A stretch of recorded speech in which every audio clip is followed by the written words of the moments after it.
Good evening and welcome to the Warrant Committee. It's April 2nd, 2025. Karen, can you call the roll, please? I can. I'm going to call the name because I couldn't see everyone that was there.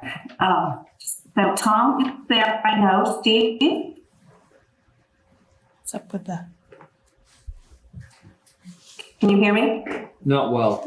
No, kind of cutting in and out.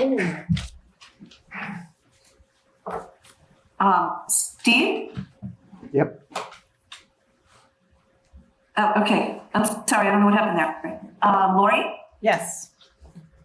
Liz? Yes. Jay? Yes. I see Allison on Zoom. Allison, if you can accept the invitation to be a panelist when I'm done. Andrew? She said see. you were voting on all the budgets, right? Macy? Present. Peter?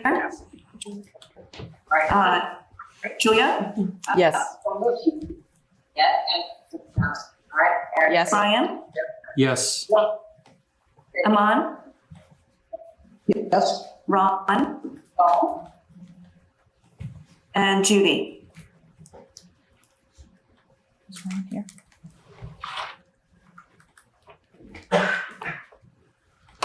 Okay, all set. We have a quorum. Yes, Karen, I'm here. Okay, great. Thank you, Karen.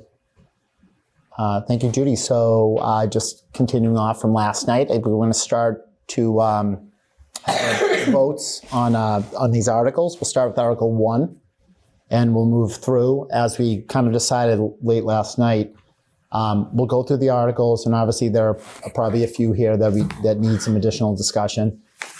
We can table those, but let's just get through the whole warrant as best we can, as we usually do, and then go back and re-examine the articles that people would like to discuss further. So we can start with Article 1. It's to hear and act upon the report of the town accountant and other town offices by the committee. Town officers and the committee. Is there anybody like to discuss Article 1? Does anybody have a motion as to Article 1? Make a motion to approve. Vote yes. Okay, so it's a motion to hear and act to recommend that the town vote to accept the report of the town accountant and other town officers and committees. Yes. Thank you. Second. Seconded by Peter.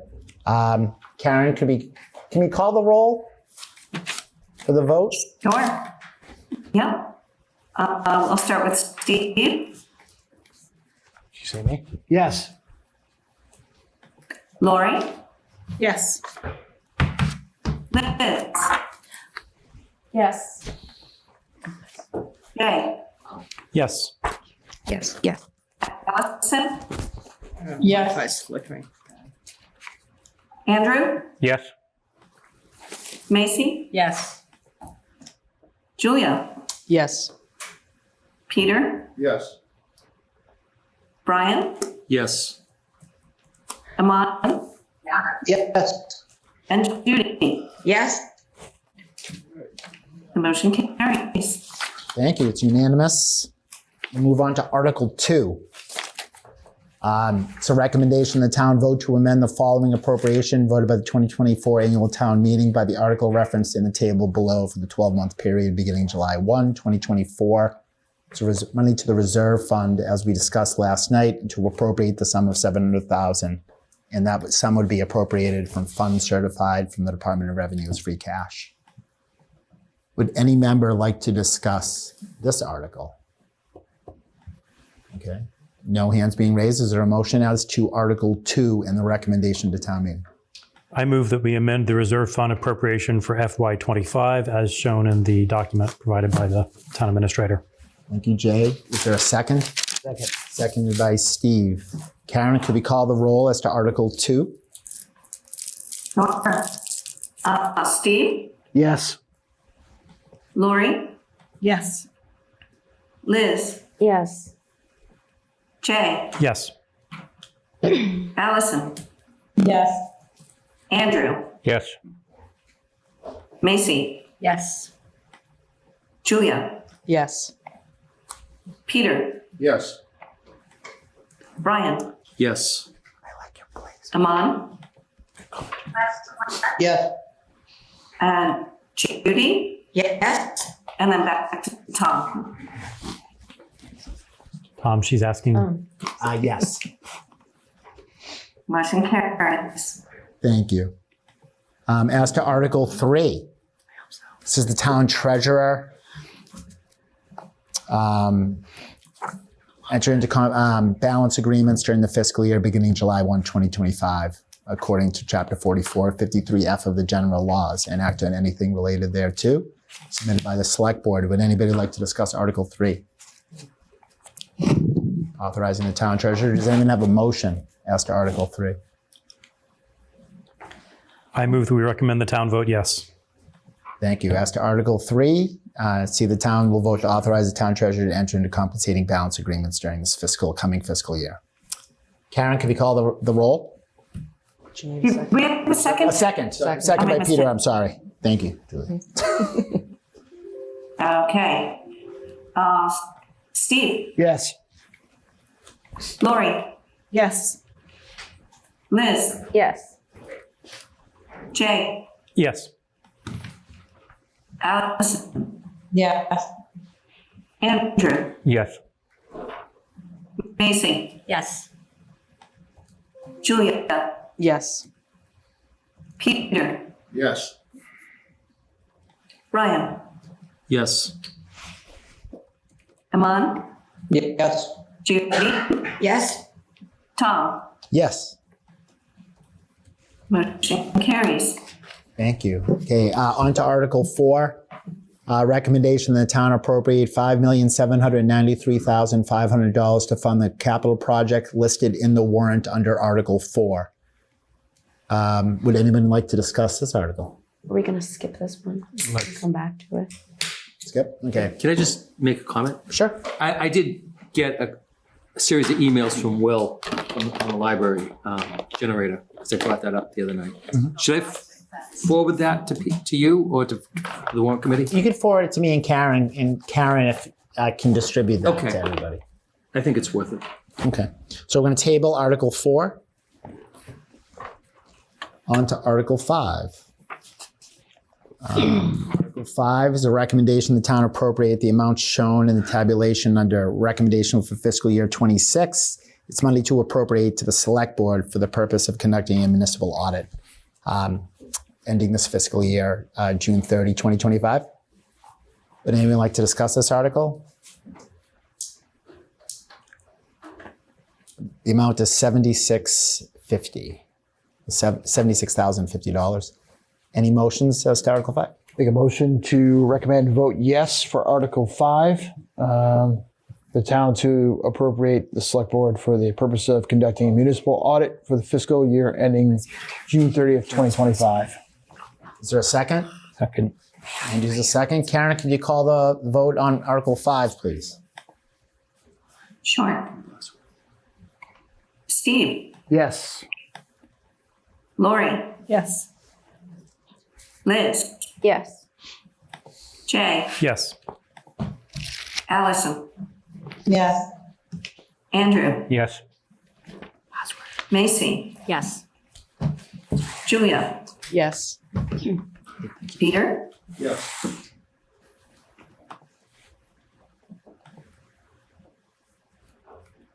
Ryan, Yes. Aman, Yes. Judy, Yes. and Tom. Yes. Motion carries. Moving to Article 6. This is an appropriation for the cost items not on departmental budgets. Collective bargaining agreements reached before or after this date on July 1.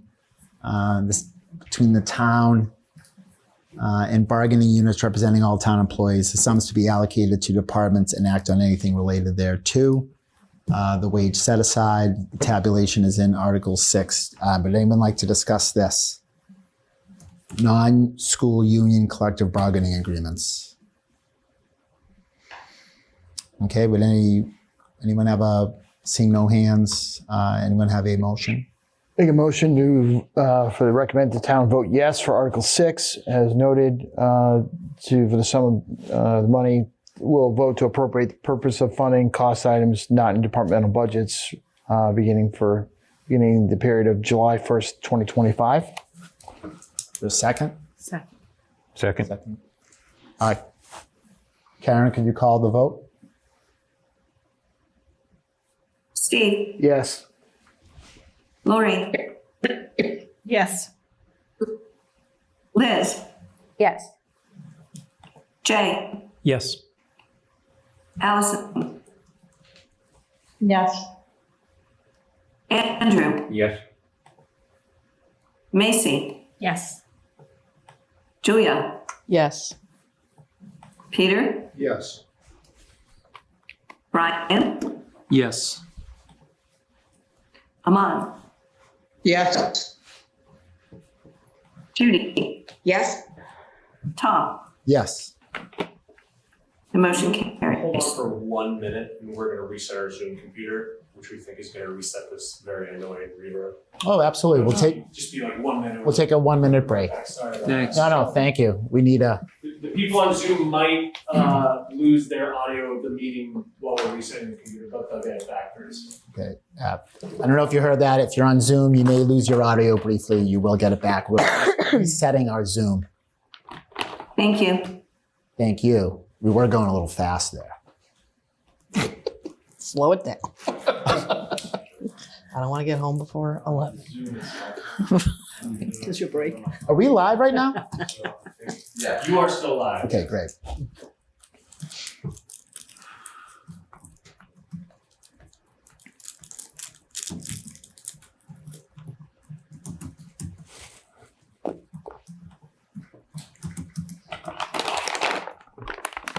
Non-candy. Good, thank you.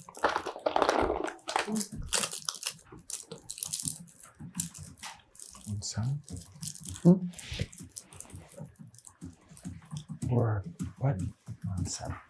We're going to. I think we're going to 8 now. Yeah. Hold on. Maybe 7. No, we're 7. Sorry, my bad. Karen, do you mind just sliding? I don't know if you can hear me. Probably can't. Don't think she can.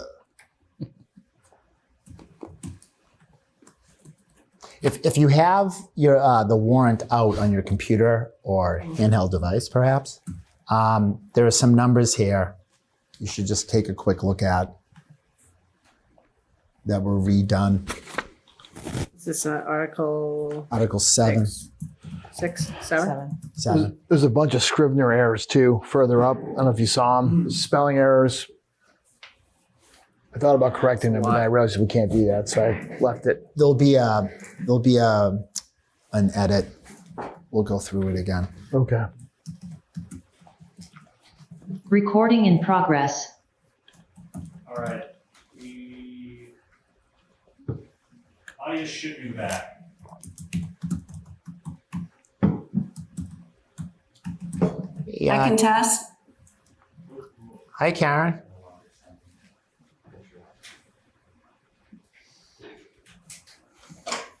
Karen, can you hear us?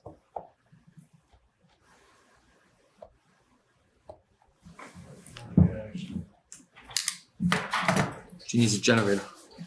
She should go to the library. One more second. Should go to library. Yeah, go to the library. What a new Marlboro. Library's nice. Downstairs rooms. I think it That's might be very nice. closed Send on it to, I had to send it to the warrant committee to send it to her. Friend- I sent, My Till husband loves 7:30, bringing our son to 8, library 9. club because then he just sits in front of the fireplace for an hour. Time does the library close? It's like, loves it. Most days. Oh. It won't be open long enough. I did it. Yeah, the library. what? Okay, it should be back now if you want to try. And then now we're gonna argue everything.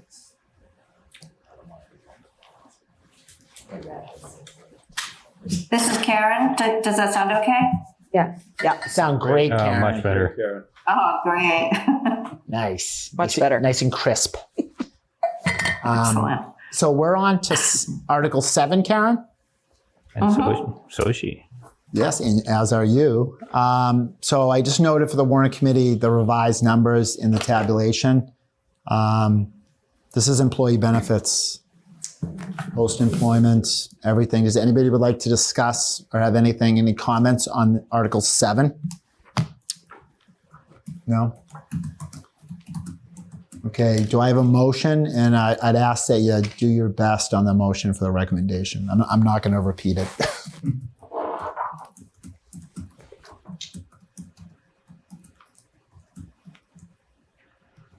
I move that we adopt recommend the employee benefits budget as laid out in the amended version of the warrant sent to us by the town administrator, totaling non-contingent amount of approximately $23.6 million, or a contingent amount of $115,000 less than that.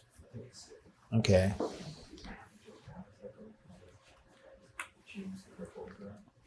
Do I hear a second? Second. Peter. Karen, can you call the vote? Steve, Yes. Lori, Yes. Liz, Yes. Jay, Yes. Allison, Yes. Andrew, Yes. Macy, Yes. Julia, Yes. Peter, Yes. Brian, Yes. Aman, Yes. Judy, Yes. and Tom. Yes. Motion carries. Thank you. Article 8. Article 8 concerned, it's amending Chapter 61 of our general bylaws known as the Personnel Administration Bylaw.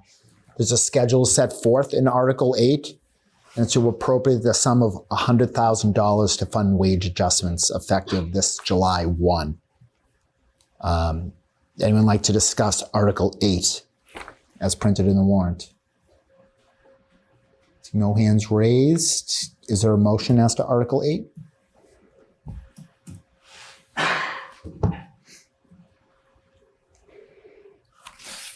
All right. Jay? I move that we amend Chapter 61 of the general bylaws as set forth in the schedule and appropriate $100,000 to fund wage adjustments as is shown in the document we received. Second. Steve. I've got a second. Karen, can you call the vote? Steve, Yes. Lori, Yes. Liz, Yes. Jay, Yes. Allison, Yes. Andrew, Yes. Macy, Yes. Julia, Yes. Peter, Yes. Brian, Yes. Aman, Yes. Judy, Yes. and Tom. Yes. Motion carries. Thank you, Karen. Article 9. Public safety appropriation. 12-month period. Special services, fire, Milton Emergency Management, MEMA, and police. Would anyone like to discuss the appropriation for our public safety? Okay. Any motion as to the appropriation for their public safety is printed in the warrant in Article 9. These are certainly long to recommend. So I recommend voting yes on Article 9 as detailed below and summarized. Non-contingent recommend FY26 amount of $16,773,570 with a contingent recommendation FY26 of $481,313. $481,313. Is there a second as to this motion? Peter? Karen, could you call the vote? Steve, Yes. Lori, Yes. Liz, Yes. Jay, Yes. Allison, Yes. Andrew, Yes. Macy, Yes. Julia, Yes. Peter, Yes. Brian, Yes. Aman, Yes. Judy, Yes. Tom. Yes. Motion carries. Thank you. So Article 10, this is our general government, town departments, including select board accounting, insurance, law, information technology, town reports, select board, veterans, board of assessors, town clerk, election and registration, and treasurer collector. Would anyone like to discuss or have any comments as to Article 10, general government appropriation? No hands are raised. I take it. Anyone have a motion as to Article 10, general government appropriation? Recommend vote yes on Article 10, general government appropriation as summarized and tabulated below. Sorry, folks, I'm just scrolling to make sure I get the right columns here. Totaling, that's non-contingent recommendation of $5,273,107 with a recommendation of, for the contingent recommendation for FY26 of $158,767. Second.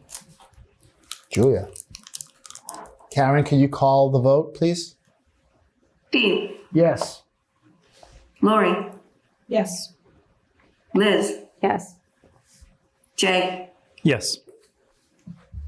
Allison, Yep. Andrew, Yes. Macy, Yes.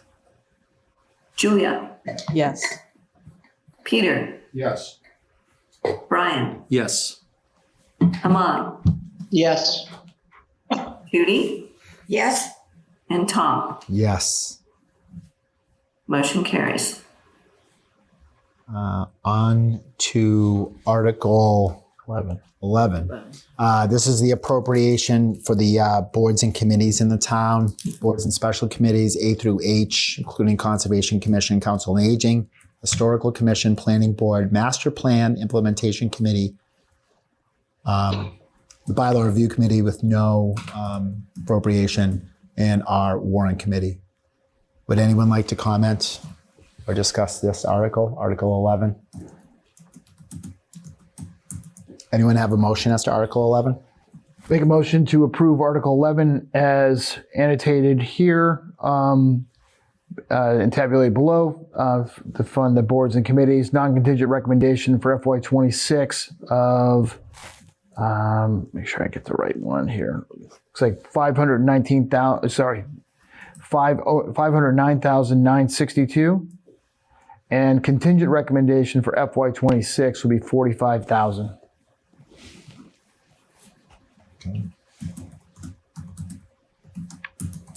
Second. Second, Julia, thank you. Karen, can you call the vote as to Article 11? Steve, Yes. Lori, Yes. Liz, Yes. Jay, Yes. Allison, Yes. Andrew, Yes. Macy, Yes. Julia, Yes. Peter, Yes. Brian, Yes. Aman, Yes. Judy, Yes. Tom. Yes. Motion carries. Thank you, Karen. Next up, Article 12. This is our Public Works appropriation. Non-contingent and contingent recommendations for fiscal year 26. Contingents upon passage by the voters of Milton for an override. Would anyone like to discuss or have any comment as to the public work appropriation? One good? Okay. Make a recommendation to vote yes on Article 12 for the Public Works appropriation for non-contingent recommendation FY26 amount of $5,926,496 with a contingent recommendation FY26 of $142,157. Second. Andrew, second. Steve's motion. Karen, can you call a vote as to Article 12, appropriation for public works? Steve, Yes. Lori, Yes.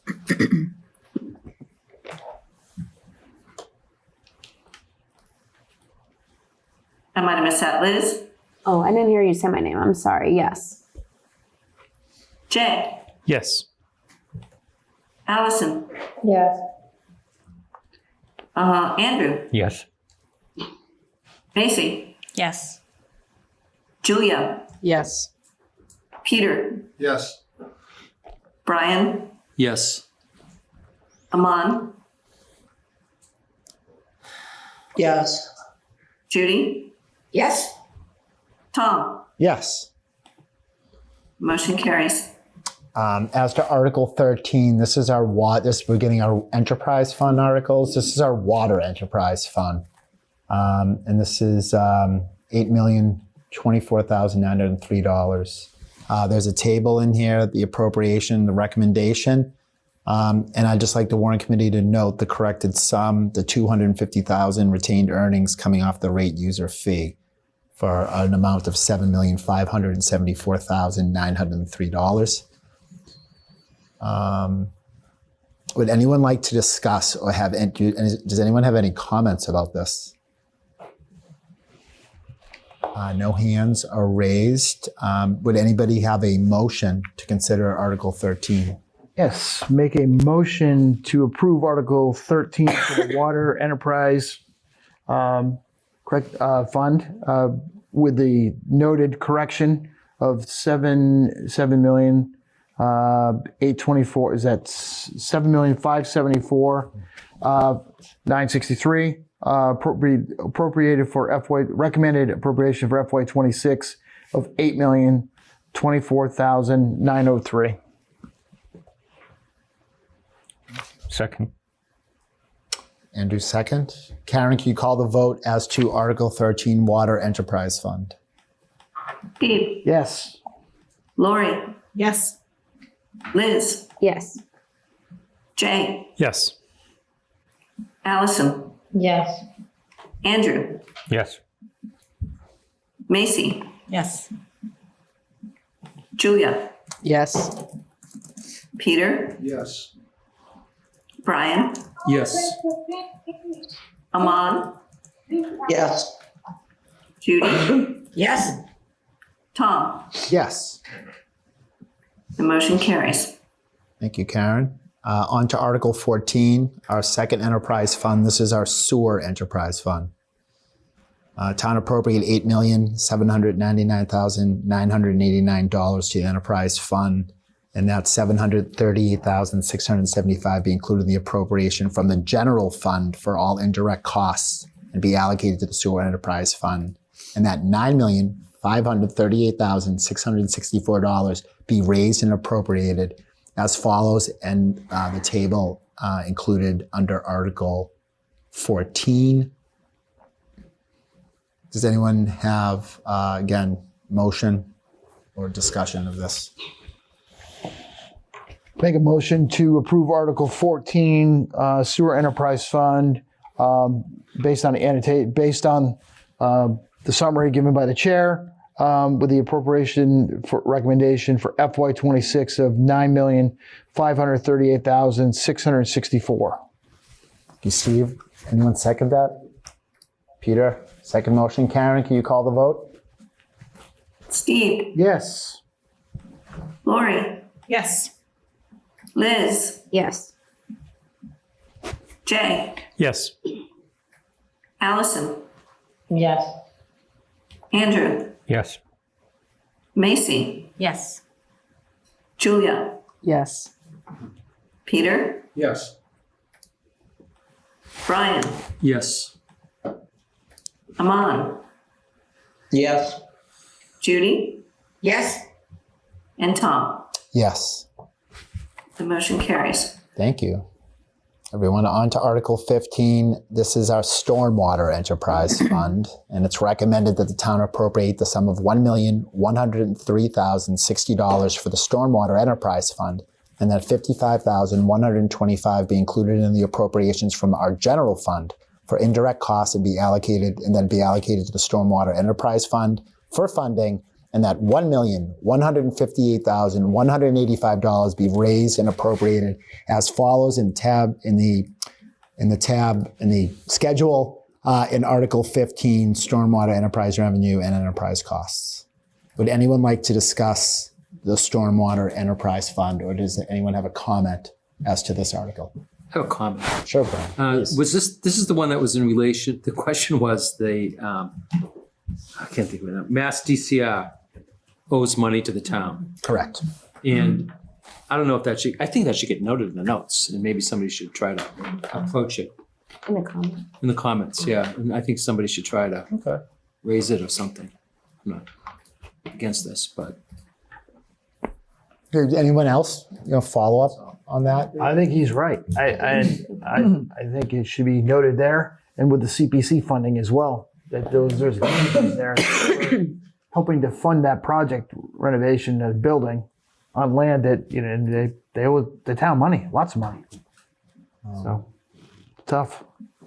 Yeah, the state, or does the DCR pay us? Don't they pay us for We're the talking Blue about Hills, right? stormwater infiltration. DCRs. Why couldn't they pay us for the stormwater too? They pay us for all the land. We didn't get the amount last night though, when I asked Nick. It's not that much money. But still, it's still money. Yeah. And even what the state pays, so. I think we could mention that in the comment, Brian. It's not a problem. Yeah. We should find out how much they owe us. Yeah, I'm really curious. Maybe we can reduce from our MBTA fee that we pay to the state. We can take a credit or something. Yeah. More local aid. Something. Money. Oh my goodness. Okay, does anybody have anything else just as to this, the stormwater fund? Anybody have a motion as to our stormwater enterprise fund? Make a motion to approve Article 15 as noted and described by the chair. Recommended FY26. Monies to be appropriated of $1,258,185. Second.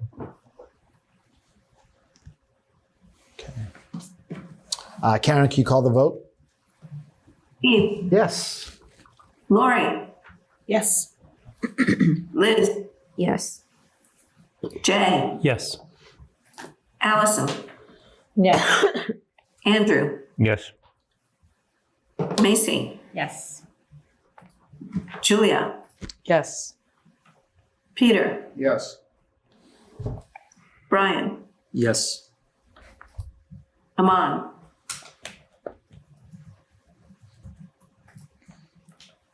Aman, Yes. Judy, Yes. and Tom. Yes. The motion carries. Mr. Chair, can I note something? Sure, please. I don't know if I'm looking at the most recent version, but there appears to be a Scrivener's error in the version I'm looking at.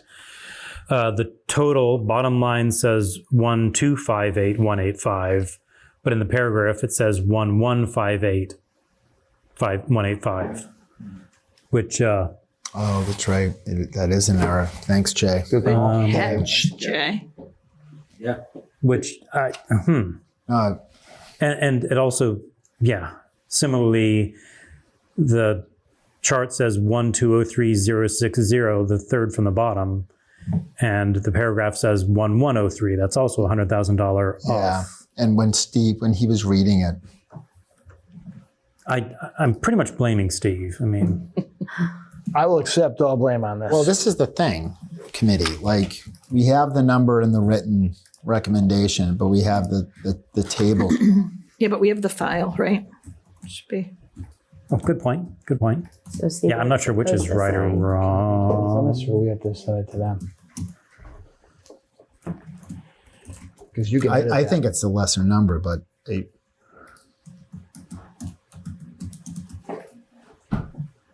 So what do we do? Make a recommendation to be revised and then. we If we just voted, should we make a motion to unvote and then have Yes, an we have to opportunity say to what revote? Or amended, right? You have to. Yeah, once we figure out. Figure out what the error which- is, probably, yeah. So make a recommendation. number is the So just make a correct one. recommendation. So make a recommendation to amend the vote based on an error noted. Yeah. The $100,000 error in the bottom line total for the recommendation FY26 from the recommended sum of $1,158,185. So literally, I think this higher amount is not the correct one, but I cannot answer that specifically. Yeah, the lower amount matches what's on the spreadsheet. Correct, right? Nice catch, Jay. Nobody wants to hear this, but this might be something for another day, and or get Nick on the phone in the next short time. Can you run me? Somebody could email. You want me to? Yeah.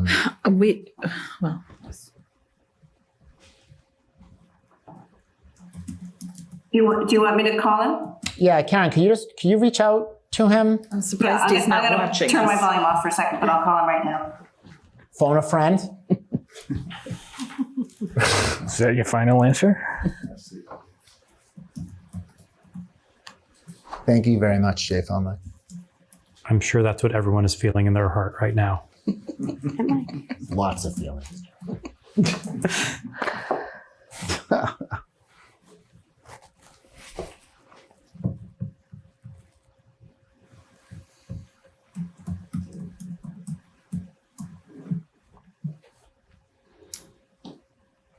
Because we voted on the lower amount. He did Excuse me, not pick voted. up, so maybe if we just want to highlight it and maybe come back to it later. Yeah, let's table 15. Stormwater. Did we already vote on it though? We did, so let's Our vote. let's undo our vote. So Should we wait and see what the answer is before we? Well, the thing is, I cited the number, the 1,158,185. We voted as to the number recited by Steve, which is the total in the bottom line of 1,258,185. So we voted the higher amount. so let's wait and see if that is the correct one. Those- there's an error up top, right? I think the error is down low. So the bottom, the total is wrong. It doesn't match the paragraph. Okay. In my humble opinion, we voted on what was printed here, which what was printed here is wrong because it's got two different things. She rested our vote. Do we vote to, I don't think know if we- it's We're going to formal revisit it. procedure, We're going but to do revisit we- it anyway. Undo it. Yeah, let's undo it then. Well, undo it when we find out which number is correct. We might have gotten lucky. Upon, so. Okay, Karen, we're going to move on to 16. This is the enhancement of the water systems. This is the 10-year loan from the MWRA. 596,000.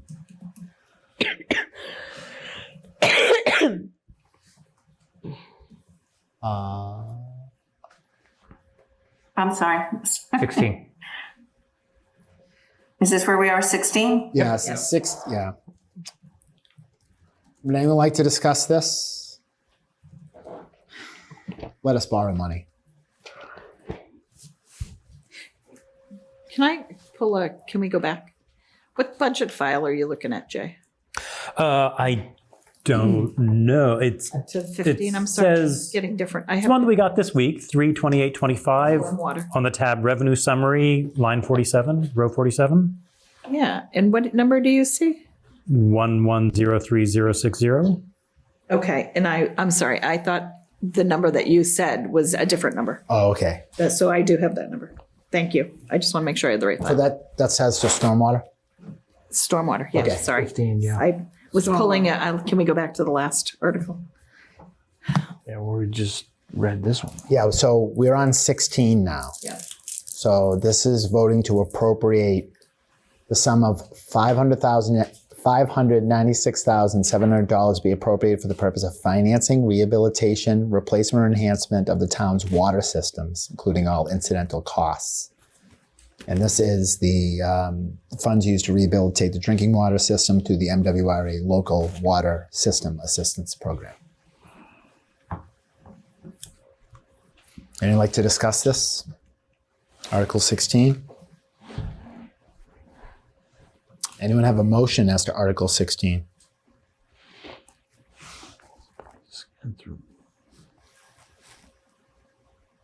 Motion to vote to recommend that $596,700 be appropriated for the purpose of financing the rehabilitation, replacement, or enhancement of the town's water system, Second. as outlined in Article 16. Second. Seconded by Steve. Thank you, Julia. Karen, could we call the vote as to Article 16? Steve, Yes. Lori, Yes. Liz, Yes. Jay, Yes. Allison, Yes. Andrew, Yes. Macy, Yes. Julia, Yes. Peter, Yes. Brian, Yes. Aman, Yes. Judy, Yes. and Tom. Yes. The motion carries. Thank you, Karen. On to Article 17. This is voting to appropriate capital needs for the town's sewer system. So this was, it's recommended, we're going to recommend, or we potentially is going to be recommending the town meeting that the sum of $1,150,000 even be appropriated for the purpose of financing the capital needs of the town's sewer system. This is a loan. This is through the MWRA program. This would be a 75% would be used as a grant, and the 25% of the funds would be in the form of a 0% interest loan through the assistance program. So that's an important point in this article. Would anyone like to discuss this? Remember, it has to be paid off in 10 years. It's the only caveat. Seeing no hands raised, does anyone have a motion as to Article 17? All right, take another shot at it. Make a motion to approve Article 17 as described so eloquently by our chair. Recommend that the sum of $1,150,000 be appropriated to financing capital needs of the town's sewer system, including costs incidental and related to thereof. Okay. You have a second to that motion? Second. Peter? Karen, could we call the vote as to Article 17? Sewer appropriation. Steve, Yes. Lori, Yes. Liz, Yes. Jay, Yes. Allison, Yes. Andrew, Yes. Macy, Yes. Julia, Yes. Peter, Yes. Brian, Yes. Aman, Yes. Judy, Yes. and Tom. Yes. So I have an answer from Nick on 15. Do you want to go back to that or wait till later? Hey, committee, you want to go back? Might as well. Yeah, let's just do it now. He says the number in the text, in the paragraph is a typo. The number in the table is correct, and the number in the text will need to be edited. Wrong. That's why we didn't undo the vote. I knew it mentally when I was We're reading good. it. Okay, so is the, okay. So we're all good. Okay. All right. Okay, Karen, what I'm going to do is that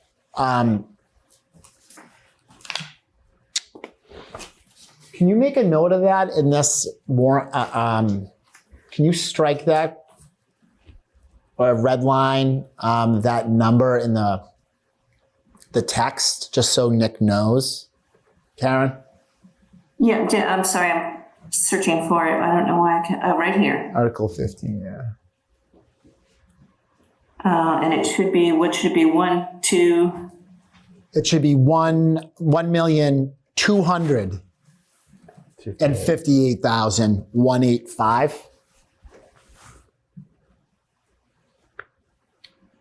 Whoops. And then- There's, number. No, the first number should be 1,203,060. Right here, right? Yep. Here?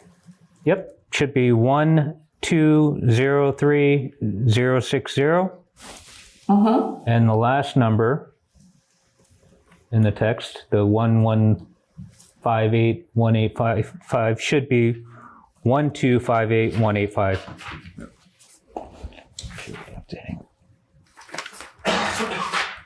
Okay. That look good? Yep. Yeah, excellent. Okay, great. Karen, thank All right. you. So every member is You're welcome. satisfied. We voted to that bottom line number. Yep. Okay, so it's a good vote. No undoing and undoing. Thank you, Jay. I've never seen an undo before. It's a new one. Yeah, thanks, Jay. Yeah, 18. 18, yes. This is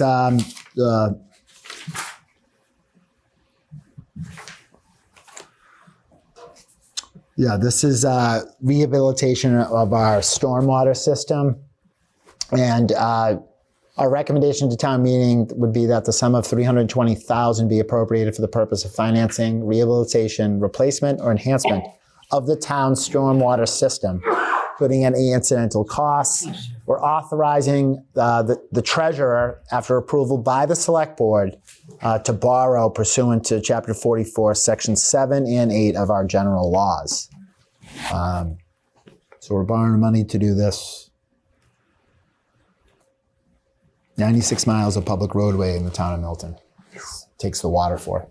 So would anyone like to discuss stormwater borrowing?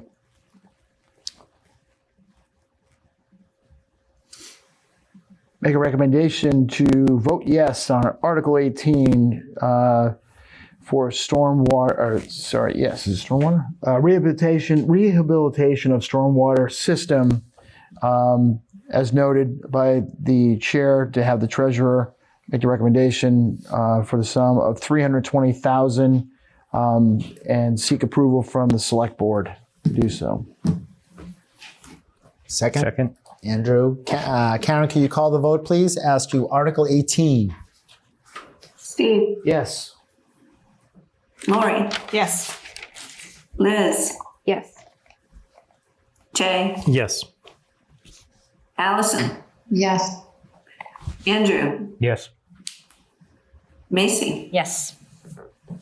Maxwell, Julia, Yes. Peter, Yes. Brian, Yes. Amon, Yes. Judy, Yes, Tom. Yes. Motion carries. Thank you. And next article is 19. This is appropriation for health and sanitation, the Board of Health. This, like others, has non-contingent recommendation and a contingent recommendation. And it's there's a tabulation in Article 19. The non-contingent recommendation is $600,107.32. The contingent recommendation override does not pass will be a reduction of will be reduced by $8,000 for a contingent recommendation. Would anyone like to speak to this article? Any comments? Does anyone have a motion? Make a motion to approve Article 19 as noted by the chair, appropriate for health and sanitation for non-contingent recommendation of $601,732 with contingent recommendation for FY26 of $8,000. That's a reduction of $8,000. Sorry, reduction. Yes. Second by Andrew. Karen, can you call the vote as to Article 18, health and sanitation? Steve, Yes. sorry, Steve, Lori, Oh, still yes. Yes. Liz, Yes. Jay, Yes. Allison, Yes. Andrew, Yes.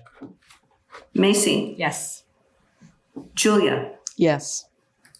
Peter, Yes. Ryan, Yes. Amon, Yes. Judy, yes, and Tom. Yes. Motion carries. Okay, on to Article 20. This is the appropriation for our public library. And it's recommendation the town appropriate the amounts in the table. Under the heading, there's a non-contingent recommendation fiscal year 26, and that the town appropriate the amounts shown under the tabulation under the heading contingent recommendation fiscal year 26. Two different numbers, override passes or it doesn't pass.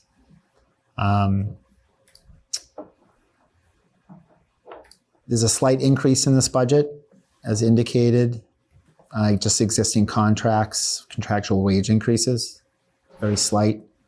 Anyone like to speak to the library appropriation? Non-contingent and contingent recommendation.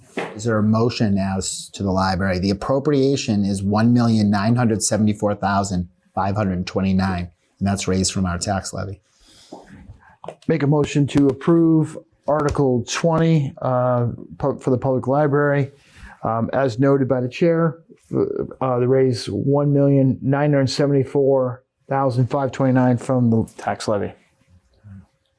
Right?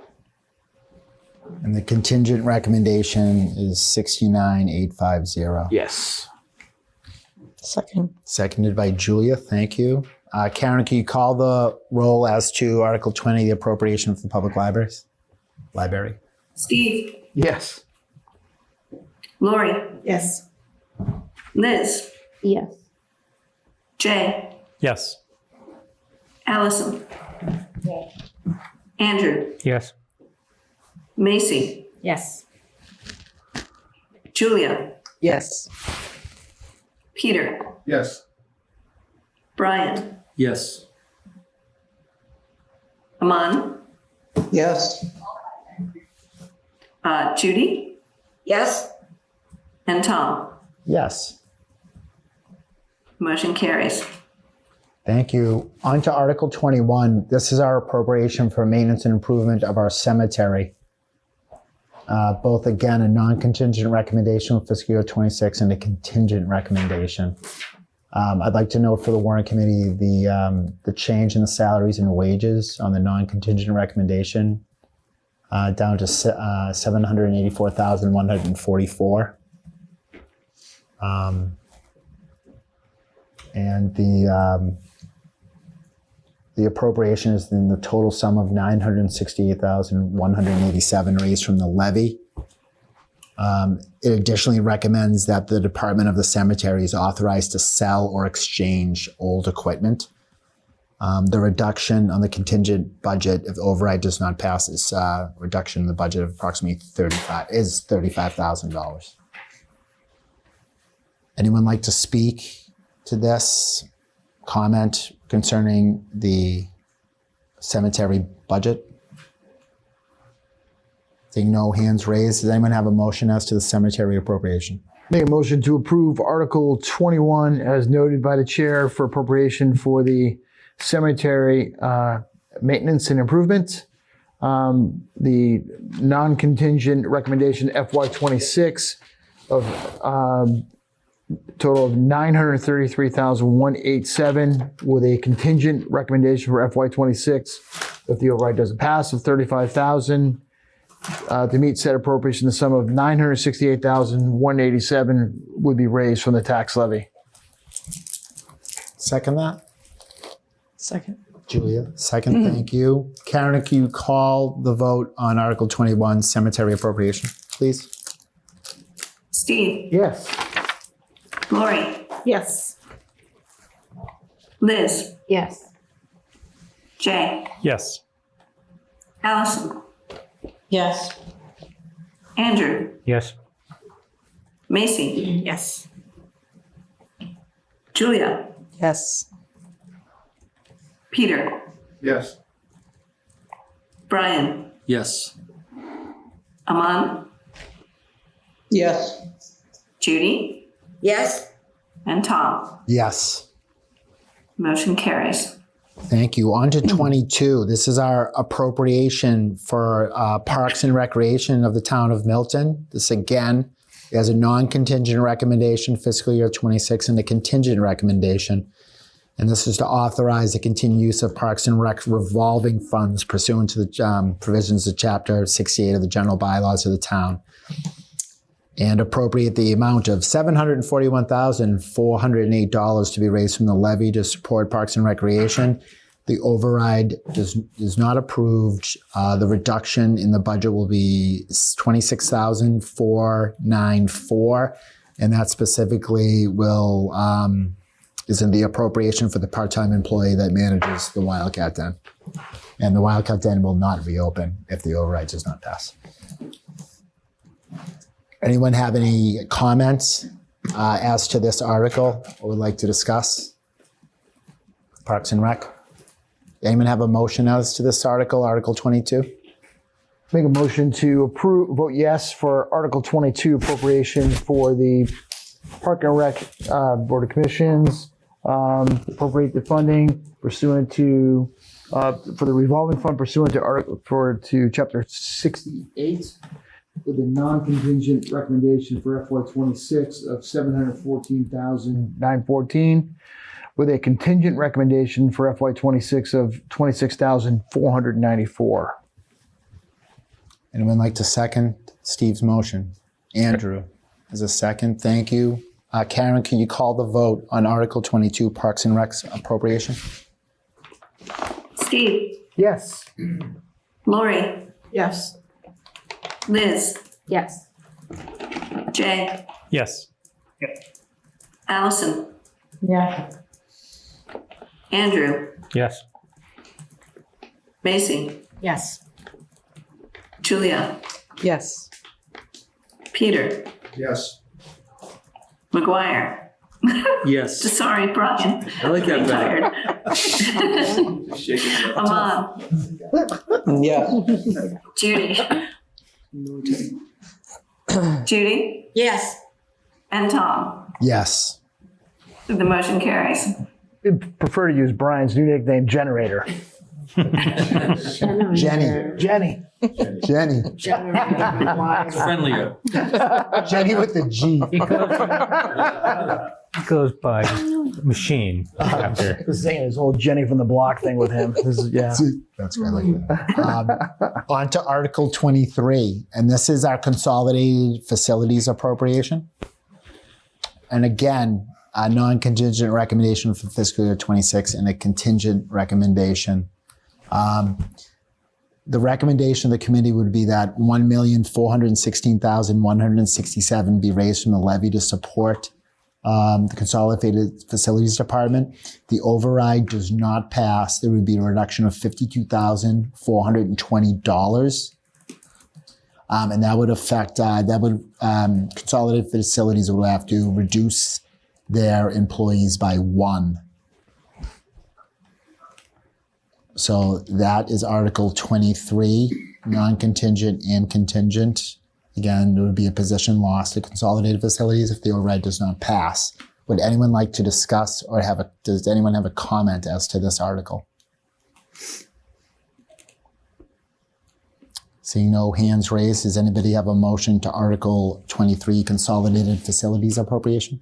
Make a motion to approve, vote yes on Article 23, Consolidated Facilities, as noted by the chair, to appropriate the sum of $1,416,167 from the tax levy, with a contingent recommendation, should the override not pass, of $52,420.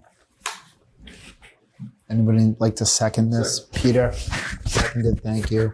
Karen, can you call the vote as to Article 23, Consolidated Facilities Appropriation? Steve, Yes. Lori, Yes. Liz, Yes. Jay, Yes. Allison, Yes. Andrew, Yes. Macy, Yes. Julia, Yes. Peter, Yes. Brian, Yes. Ahmad, Yes. Judy, Yes. and Tom. Yes. Motion carries. Thank you, Karen. Okay, I'm going to go out on a limb and skip the next article. Table that. This is our school. Okay. And there's a lot riding on this. So let's, if everyone agrees, we'll table a vote and discussion on Article 24. What would you like to do? Okay, we'll skip. And we will go to Article 25, Regional Technical School. Appropriation of $954,340 be raised from the levy to pay for our students at the Blue Hills Regional Technical School. This assessment of this dollar amount is based upon the 39 students currently enrolled. It's an increase of 5 from the previous year. Fiscal year 24, there were 51. So again, the amount is $954,340 to Blue Hills to be raised from the levy. Would anyone like to discuss, or does anyone have a comment concerning Article 25? No hands raised. Does anybody have a motion as to Article 25, Blue Hills Regional Tech School appropriation? Make a motion to approve or vote yes for Article 25, appropriate for Blue Hills Regional Technical School, to appropriate the sum of $954,340 raised from the tax levy. Like to second this? Second. Andrew? Karen, could you call the vote as to Article 25, Blue Hills Regional? Steve, Yes. Lori, Yes.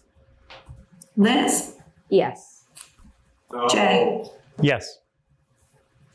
Allison, Yes. Andrew, Yes.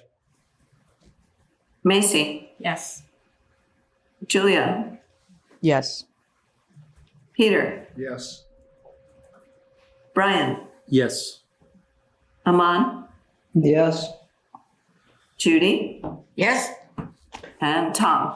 Yes. Motion carries. Okay, our next article is Article 26, voting for appropriation for interest and maturing debt for the 12-month period beginning in July 1st of this year. That we appropriate, and there is a corrected number. The recommendation for fiscal year 26, $5,711,711,478. So that's I have this right, 5,711,478. And that to meet said appropriation, the sum of $100,000 be appropriated from funds released from the overlay reserve. Okay, $5,285,429 would be raised from the levy, and 326. 326,49 would be transferred from the special purpose debt stabilization fund. Okay, so it obviously, as we discussed last night, it's all the principal and interest payable for the town's various bond issues and a provision for short-term interest. This tackles our fire station building project. And that's being paid utilizing debt exclusion funds as authorized under Chapter 43 of the General Laws. The balance in that special purpose debt stabilization fund as of March 31 was $950,931. So this is the overlay reserve we discussed last night. Would anybody like to speak to this article or have any comments as to the table? Lori? What year are we in? Is it 5. We're in 20. But the comment has, and I don't know if this needs to be updated, the balance in the special purpose debt stabilization fund as of 3/31/24. After I said it, I think this is just a cut and paste of a previous comment that's in this draft. So strike that. That 959.31 is not a correct amount. It could be, but it's could be, the year could be wrong. It could be the number is right, but the year's wrong. Oh, it's confusing. I'm pretty sure that's the comment from last year, and you can update the amount in this year's comment. I'm not sure you're voting on that amount, though. Karen, do you mind in this draft, could you strike those numbers? Just redline it, just so we know. I know. Yep. All right. The amount in the fund, is that critical to any member of the committee? No? Might want to have it, but you just get it. We'll get the right number.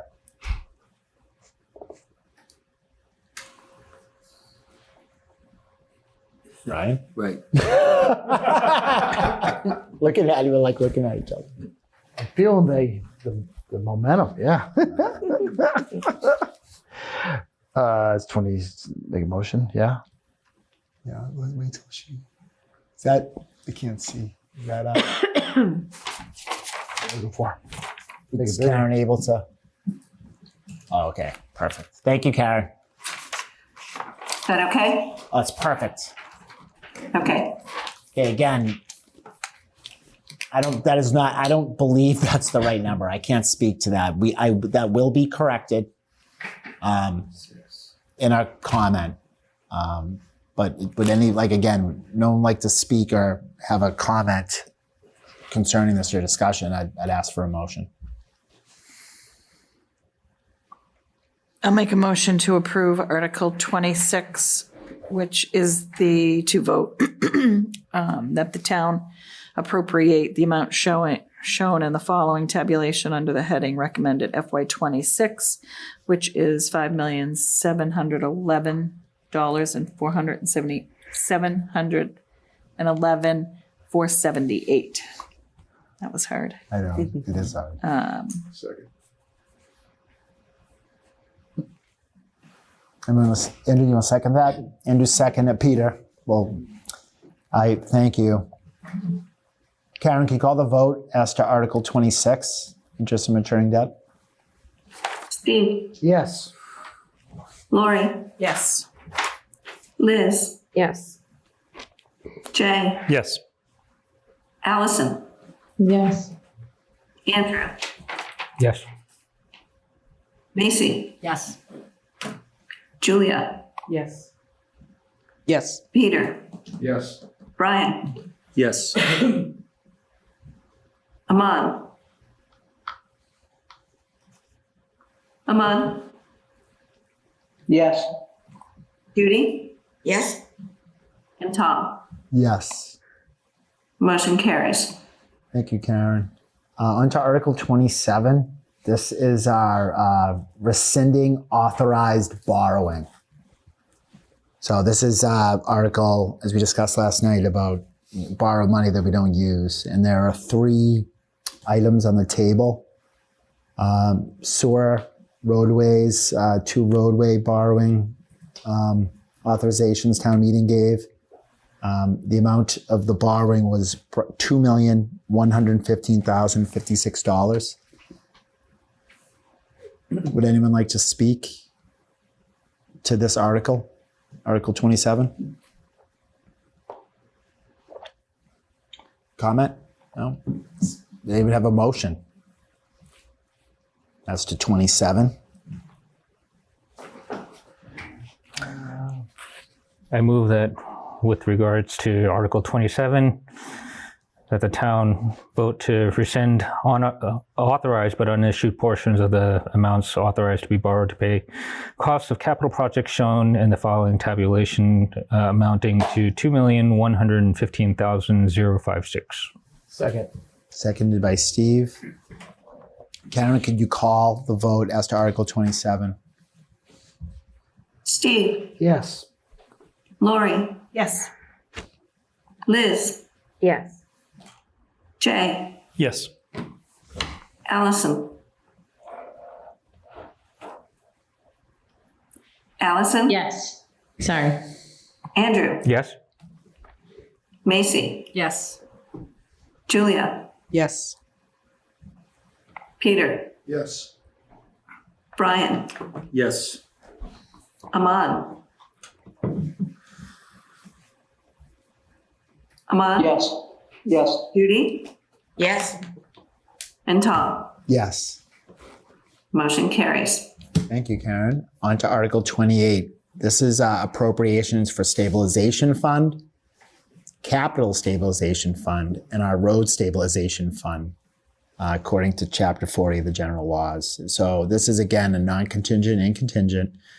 We recommend that the town appropriate the amount shown in the tabulation for the three funds.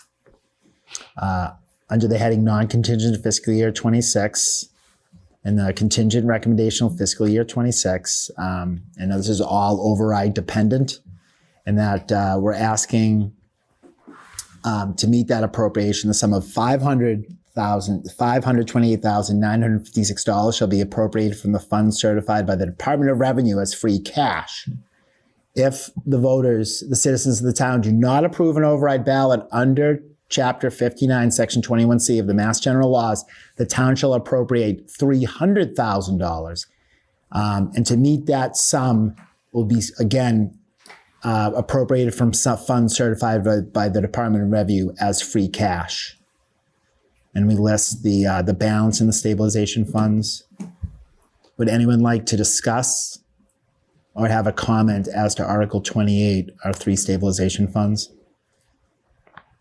The non-contingent recommendation is $300,000. The contingent recommendation for fiscal year 26 is $228,956.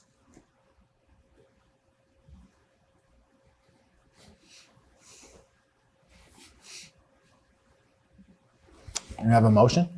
Make a motion to approve, or vote yes, Article 28 as noted by the chair, with a non-contingent recommendation amount of for FY26 of $300,000, with a contingent recommendation for FY26 of $228,956. Second. Second by Brian.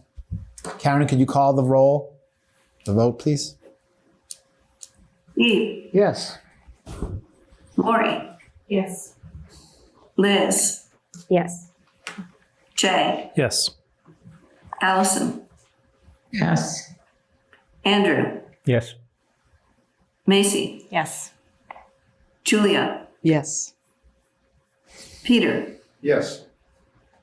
Brian? Yes. Ahmad? Yes. Judy? Yes.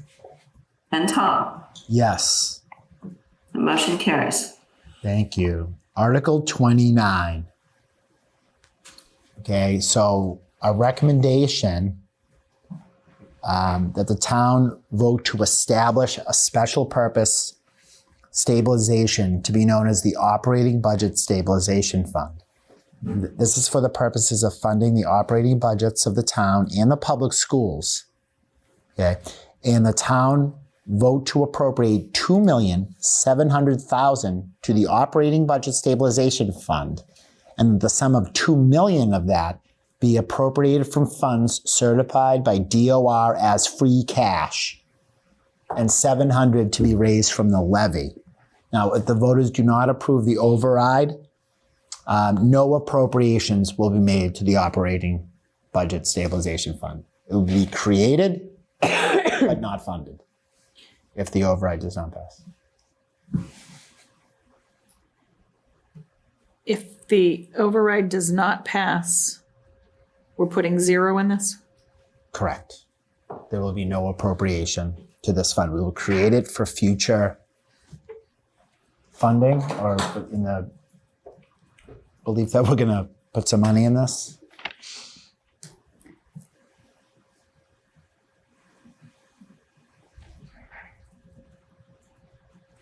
So if the override's approved, it's $700,000 from the tax levy, Right. including the operating override ballot question, then $2 million from free cash to further capitalize the funds. It's a 2/3 vote at town meeting on this. I'm having a mental lapse about the 2 million. And if the override doesn't pass, we're going to take the 2 million and spend it? Yeah, that's, yeah. I mean, I think I think I'm thinking of the school. The school one? probably. Yeah, they remember they're two $700,000. Yeah. Yeah, so I remember the 700 million, yes. But again, if the override is approved, it's still 2 million from free cash to capitalize this. And there are other local communities that have done this. Hingham just did it with their override. Yeah, Brian. Is this common? Has this happened before? Do you guys know in Milton? Not. I don't. It has not happened in Milton. It happens in other places. And if I can speak, I think it makes a lot of sense, because otherwise, if you have an override, but you just fund the budget, let's say you funded needs, et cetera, it's going to be your expenses are going to be going up by 2.5% every year. And Expenses?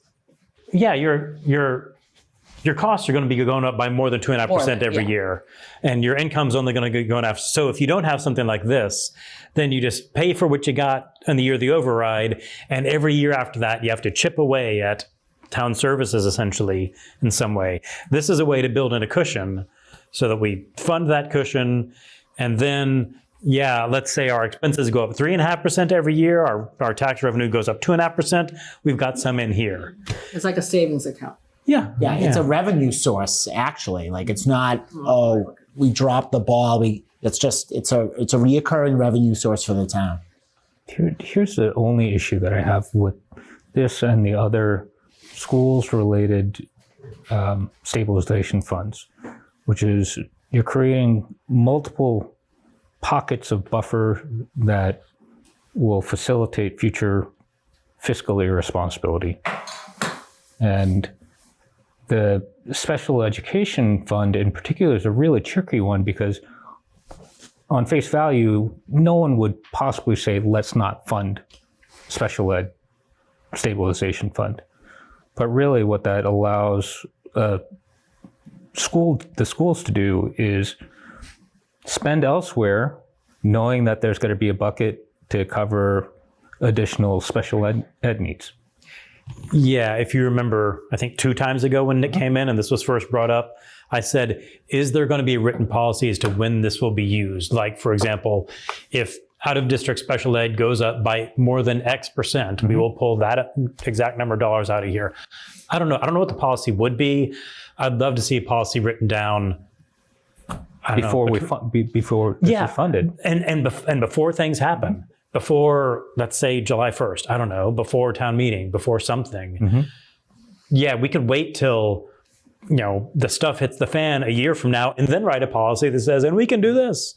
I agree, especially with that. I'd love to see a written policy. I think it's smart to have stabilization funds. Mm-hmm.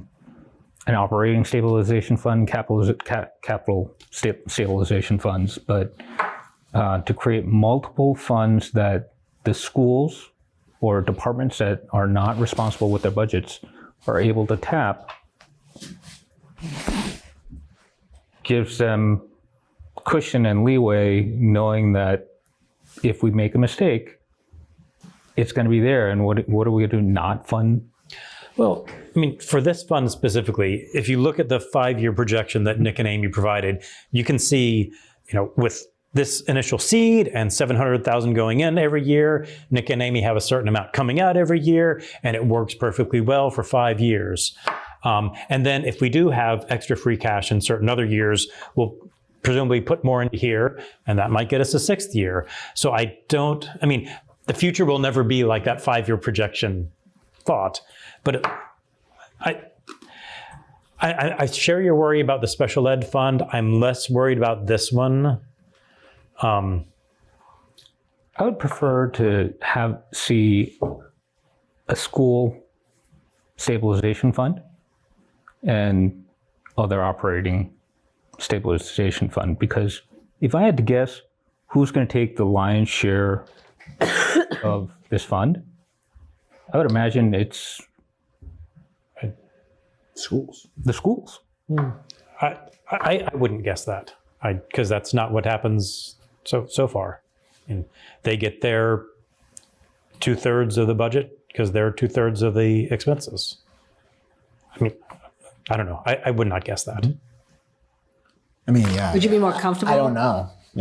Who knows? They could be going back to the well. And it could general government. Could be. Who knows what would happen? Would you be more comfortable if they removed the language, the public schools, and just leave it for the town? Although the schools. No, are part the of schools town. are part of the town. I know it'd be big, but it does specify. I mean, any spending from here will have to, will ultimately have to be approved by 2/3 of town meeting. Right. And before it gets there, presumably, hopefully, if it's approved by the warrant committee, it helps if it's approved by the select board. It helps if it comes from the town administrator. Maybe those aren't really needed, but they're practically needed. So, the select board wanted to set this up as it is to give the town administrator the freedom. I don't see this as being any different than any other revenue source we have, really. Well, this is in the event of if no override. Am I right about that? Well, the fund is going to be created regardless. Created, but if there's no override, yes, that's what I thought. And it will not be funded unless there is an override. So if there is an override, there's 2.7 million going in there. No, I know. $2 million is free cash. So it's dependent on an override. Yeah. The funding is. Right, Yeah. the fund itself, yeah. So by funding the override, the taxpayers are also saying, and we're going to put in a cushion that we're going to draw down over the next 5 years because otherwise I don't know how it works otherwise. Otherwise, you have to chip away at services over 5 years. Or have overrides way more often. Yeah. So it's actually an additional 700,000 in tax levies, right?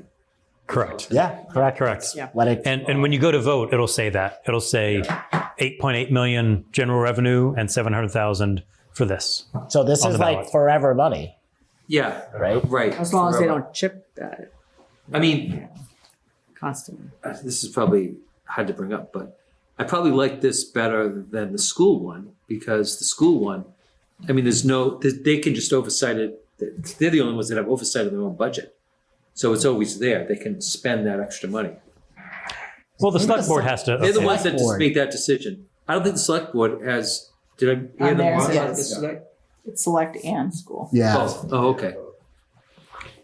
And What do you also, mean, too? I mean, I think the idea is, I don't know what you mean, what someone said forever money, what that means. It's on the levy. Right. So yes, I agree with that being classified as forever money, but the money is not meant to just sit there and never be touched either. Like it's being created to Jay's point, to make sure that we have something we can dip into on a non-over, to get us further to the next override. Like we're always going to need overrides. That's the nature of a small town with no, commercial tax base to speak of. So I just want to make sure we're all on the same page, that it's not that this money isn't going to be tapped into. When you said definitely will forever, be. when you said forever money, you meant they're going to keep adding money on top. Well, I didn't say that, but that's It's what increased. that does. Is that what you It's mean? like next year it's going to be 1.4 million. Then it's going to be 2.1 million. What do you mean? If you don't draw on it, like every year there's going to be 700,000 extra by the town put in. Yes. So year two it's going to Yes. be 1.4. It's going to be 2.1. Yeah. But does it defeat the purpose of the 2.5%, the override, the whole thing with the? I can't think. You have to vote on Proposition 2.5 because there's extra money that the town can draw on if they're overspent. Not You know sure. what I mean? I'm not sure I Like understand. The taxpayers, the whole point of it is that everybody meets their budget, and if you go more than 2.5%, you have to go back to the taxpayers and you have to vote on an override, right? That's the whole point of I think the whole point of Prop 2.5 is you can only raise taxes 2.5% unless the voters approve. yes. And this is going in front of the voters to approve something this year over But it's 2.5%. like, well, we might be over my budget and have a little safety valve to kind of. I think it would be. That's how I kind of. I think it would be irresponsible to have an override without something like this here. I know we've done it in the past somehow, but And I think it's more that regardless of how in budget you are or aren't, our costs are outstripping our revenue just by things beyond our control, like inflation. So 2.5%, cripples every town in this state. Yeah. And this is a way of making sure we don't have to do an override every year to get that extra money that we need because inflation is way higher than 2.5%. Right. Well, inflation's been higher for the last 3 years than 2.5%. But if you go back 10 years, it hasn't been. It's been much below that. It's really been like 1%. I don't know what the average is over 10 years, but it might have Well, been. and that's how we've gotten away without having an override for so long. I mean, that's partially how. I'm kind of thinking about it again differently today than I did yesterday.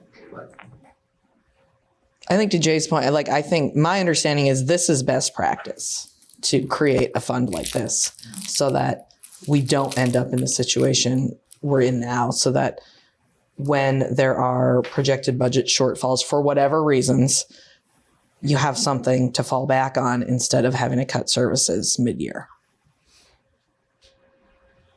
And I agree. And my only hesitation is that we are creating this particular warrant has one of several different pockets of money that the schools can additionally tap into. I mean, you keep saying the schools. This is for the whole. The whole, but Yeah. special ed, right?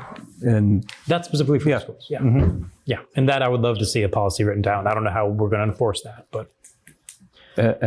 it's just additional cushion that we're giving the schools, which has demonstrated a lack of fiscal control. But they could don't have know. perfect fiscal control and they still don't have control over reimbursement rates from the state, inflation. So that to me this is for those unpredictable things that are going to come up that you cannot possibly budget for every single scenario. And yes, we will have this as a safety net. That's how I view it. I do too. I look at it as like a savings account. Yeah, Yeah, if you I don't have you have I don't have a hard objection. It is just in principle. Yeah, but I agree with Julie. I mean, and Brian about inflation. I mean, everything is soaring and unexpectedly so, and it's going to continue. And so I wouldn't say the schools are fiscally irresponsible. Not that you're saying that, but there's changes, and you can't always foresee that. And I think that this fund is really good for that. I mean, it's just like I said, I look at it as a savings account. That's how I characterize it. So the town needs to go into it. It's not just the schools, but personnel, whatever, equipment. Maybe you need generator, few cars. In principle, I agree with it. I would prefer to see the schools have their own stabilization fund. Yeah. To be able to put limits on. Well, the people who will be voting on it, right? It'll be the town. I mean, that'd be town meeting numbers, right? I mean, so it's not that it's without any Oversight. oversight. Yeah, that's the perfect word. Yeah.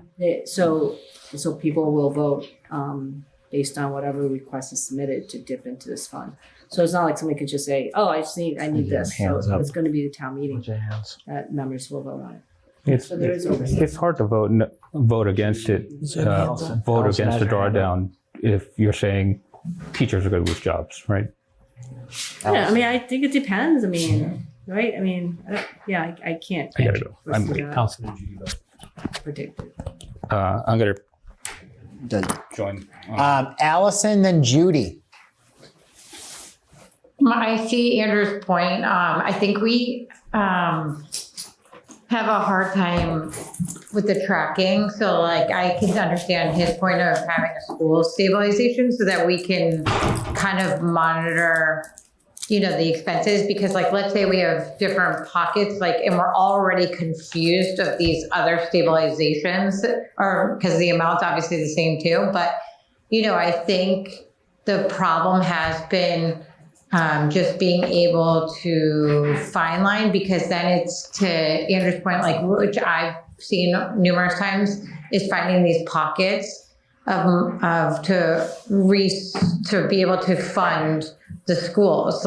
They're, instead of having different departments having their own stabilization, in which we generally have a hard time, like where the other departments aren't getting, tapped into here as much, because obviously the schools occupy 2/3 of pretty much our budget. But I think the problem is that it's easy to fulfill the needs if we're not monitoring what percentage is getting. So like, I mean, you can see in the override, the schools, many of these departments have a 2%. So it's crazy not to think that most of this budget could go potentially to fund things. I mean, and let's not forget too, I'm just curious if that will, inflation isn't based on salaries. So the question becomes like, what can be tapped into? And it's not one of those things where, the town meeting votes, but it's not the town voting. So, when town meeting could have potentially more of a way of voting for one thing versus other things. So I just get a little bit nervous not tracking, not having a way of monitoring kind of bucket, like savings in every department. I think we're kind of crossing lines amongst each other. And is it fair, if you do percentages of that stabilization that goes to certain departments? Because overall, if one department's only getting the stabilization, is that kind of the right use as well? Thank you, Allison. Judy? I just wanted to mention that when our property taxes go up, have an increase of up to the 2.5, it's actually a higher number because in this strong housing market that we are in, and this town is in a strong place market-wise for housing. So we get reassessed. So we actually go up a little bit more than the 2.5% that we were paying last year. However, inflation is unpredictable. It could go down, it could go up.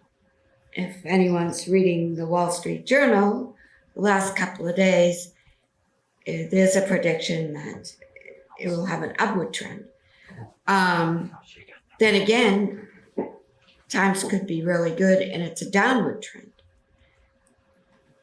But I just wanted to mention that we actually do, in a way, go over the 2.5% every year if you were to break down those numbers.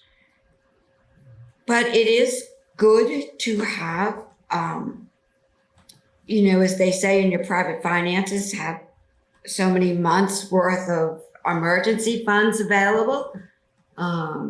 A tornado comes through and the roof comes off, or your car breaks down, or whatever. There's a pocket of money that can keep you from debt or walking instead of driving to the store, as an example.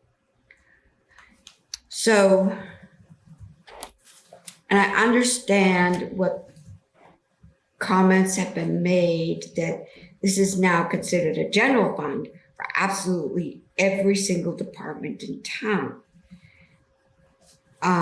including, and I've heard people mention the schools, but I don't think you can leave out departments, because I think the other stabilization fund is for a specific need in the school, which is SPED. It's just my thoughts. Thank you. I actually have a question if anybody has the answer to. Does this go, when the stabilization on the bottom line in the general funds, like is it placed in the end totals, just, like for the overall budget of the, let's say the schools or any department, like let's say you use portion of the stabilization, is it reflected in the end of the year budget? Should be, right? The actual, wouldn't that be recorded? And is that what you mean, Allison? How much and where? Who drew? Yeah, because I just curious if the new special education stabilization or this stabilization will be reflected in the end of the year budget. You know, I don't. And the reason why I ask is because then it changes the overall spending per pupil. So I'm just curious if that will be reflected if it was used. It's a good question. Can anyone find that?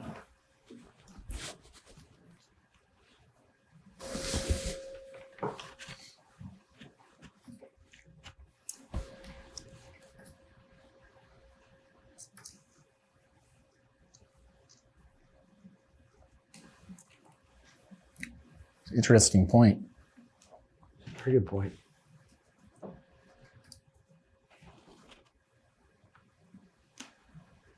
Because if that's not in the actual totals, right, that would throw the budget off, right? So if they had a budget for FY25, hypothetically, right, and they took money on top of that, like from the fund, right, and put it on top of their budget, looking at the total amount actually appropriated and utilized for that year, right? So for the stabilization fund, what I'm imagining is that'll be part of the annual budget process. Yep. And the warrant, like right now, the warrant sometimes says, we're going to give $1 million to this, and $900,000 will come from the tax levy, and $100,000 will come from free cash, for example.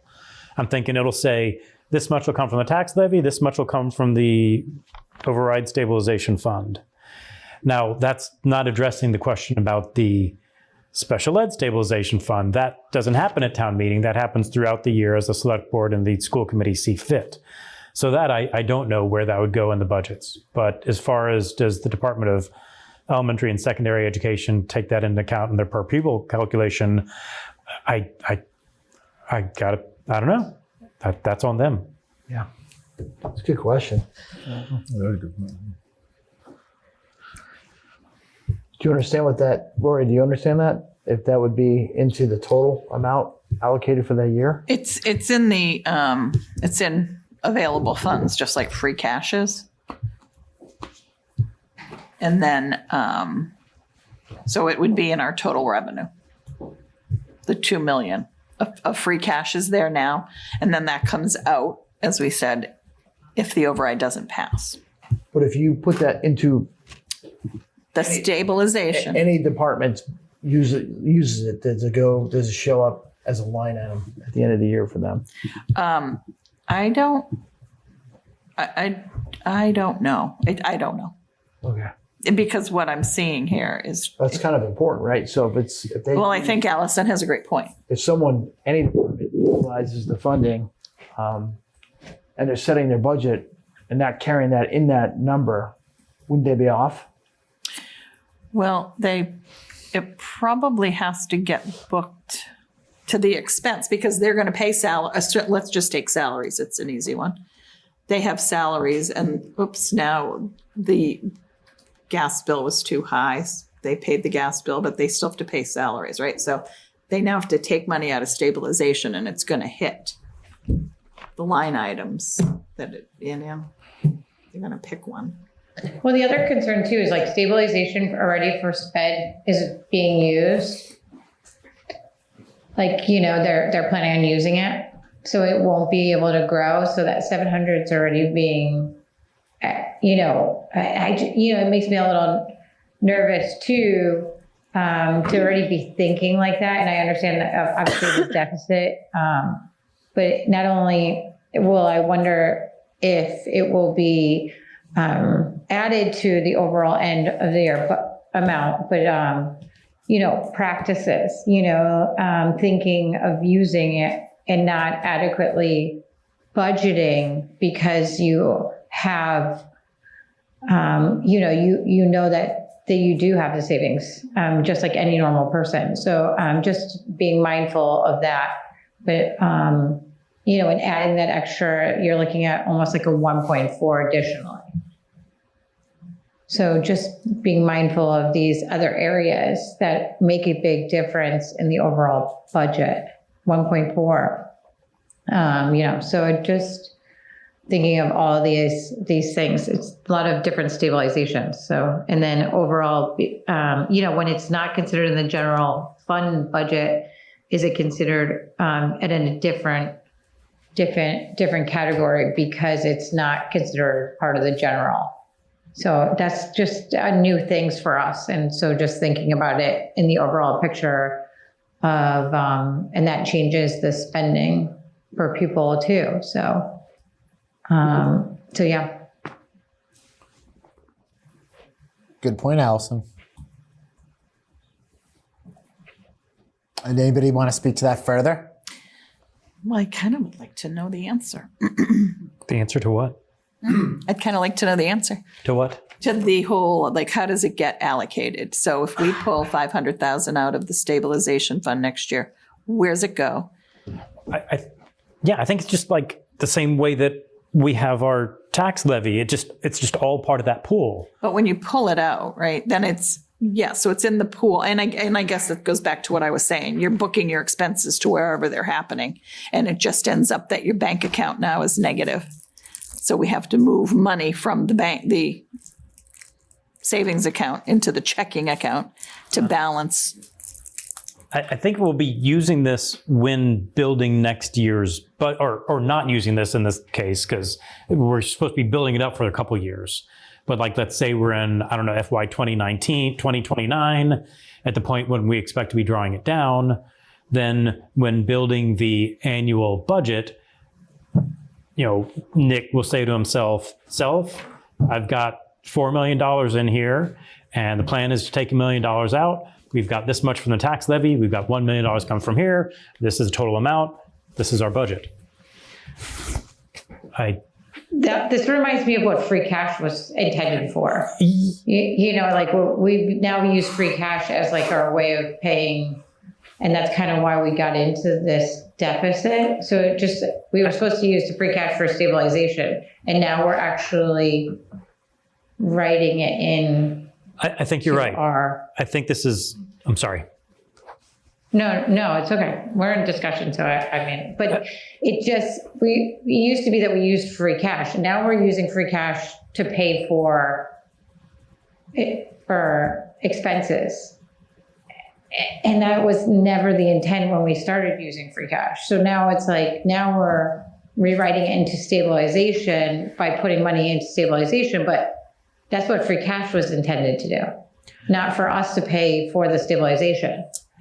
I think I see this as a more disciplined procedure than what we've been doing with free cash. What we have been doing is, we got free cash. We got a certain amount this year. What do we do with it? We'll spend it in this way. Now it's more disciplined. Now I expect that when we have large free cash going forward, we'll put it in here, and then it's sort of like it smooths it out.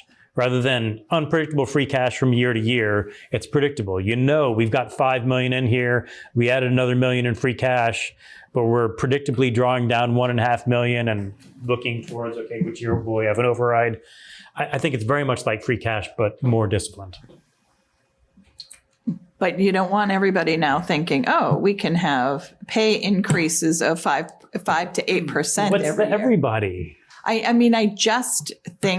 I think there is, now that where there's a cushion, that every year it's not just 2.5%, because now the taxpayers are paying another $700,000. There's an override every year, if you will.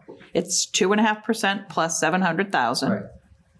So you're thinking No. they won't stay in budget? No, it doesn't grow. It's not $700,000 more than last year. It's $700,000 every year. Every year. Plus Well, 2.5. yes, but it's every year. So we're not signing, I see what you're saying now. It just keeps. but we're adding 700,000 out of the tax levy every year to put into this fund. Mm-hmm. And now, if we're not disciplined in our budgeting and our spending practices, which it's been evidence that we haven't been, it may continue.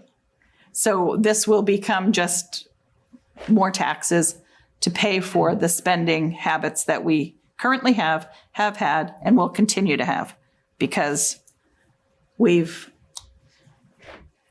do you know what I mean? I understand the fear. I think it's two separate things. There's mismanagement of an annual budget, which we know has happened. We hope is being fixed. We've been told is being fixed and should be sorted out from here on out. So hopefully that is not a reason to dip into this fund. The inflation, the utilities going up by a third out of nowhere, those sorts of unpredictable costs, that's what I see this being primarily for. And I don't know, if we're now questioning this fund, it feels a little bit like the schools can't win. Like either they were irresponsible and they didn't budget properly and we should have, a system in place for when these things happen, or like we do this fiscal best practice by having this fund so that when those inevitable, unpredictable costs pop up, we're not just sitting there going like, gosh, we got to cut $700,000. You've got your rainy day fund. That's exactly for that purpose. No, I agree with that. It would be comfortable with that if, in fact, that was the case. So that it is the black swan event type of deal, as opposed to we need 2 more, whatever, or a generator. We're hypothesizing all of this because we don't know. Well, as I always say, this committee loves guarantees, and there aren't any. Well, at some point, we're just going to have to You know what? go for it. No, but I think one of the special ed is a really good example. And if you're a smart household or a smart business entity, you budget conservatively, knowing that your needs out of state or out of district spending is unpredictable, could rise, and you give yourself a cushion in the budget itself. Not sort of look at it after the fact and say it's way higher than we thought, and now we have a definite shortfall that we need to make up for. And I view the stabilization funds as almost the type of forced savings accounts that you give to siblings or children that don't know how to save correctly. And that's sort of an extreme characterization and probably not fair, but it sort of feels that way given the budget circumstance that we're in.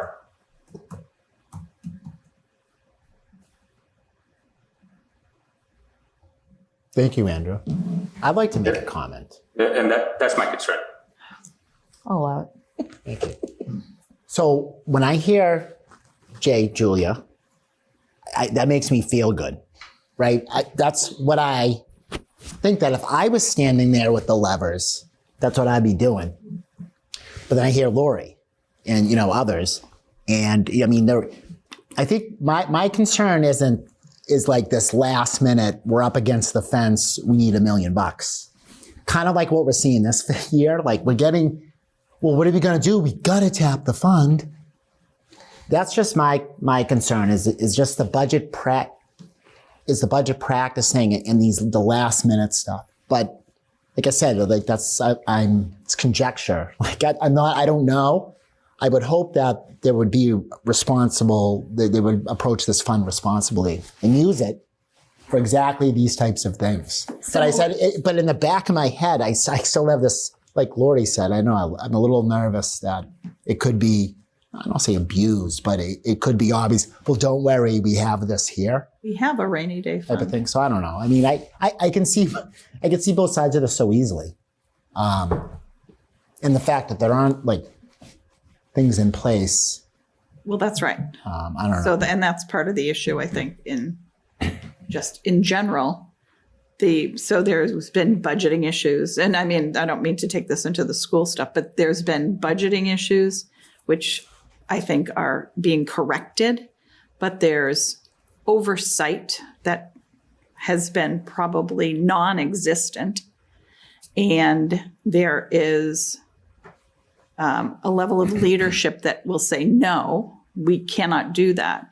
Whereas previously, it has been an open checkbook, blank check. Anybody wants to hire, they get hired. There is no form that you fill out and have it go up 4 levels of management to get approval. But it just happens.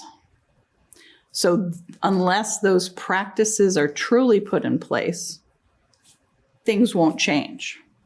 And now we don't have a new superintendent, so we don't know who will be hired. So we don't know what type of leader we will have. But will any of that be fixed by not doing this? Yeah, no. So I appreciate what you are saying. I'm not disagreeing. But it's a concern. It's been a number of years now with shortfalls.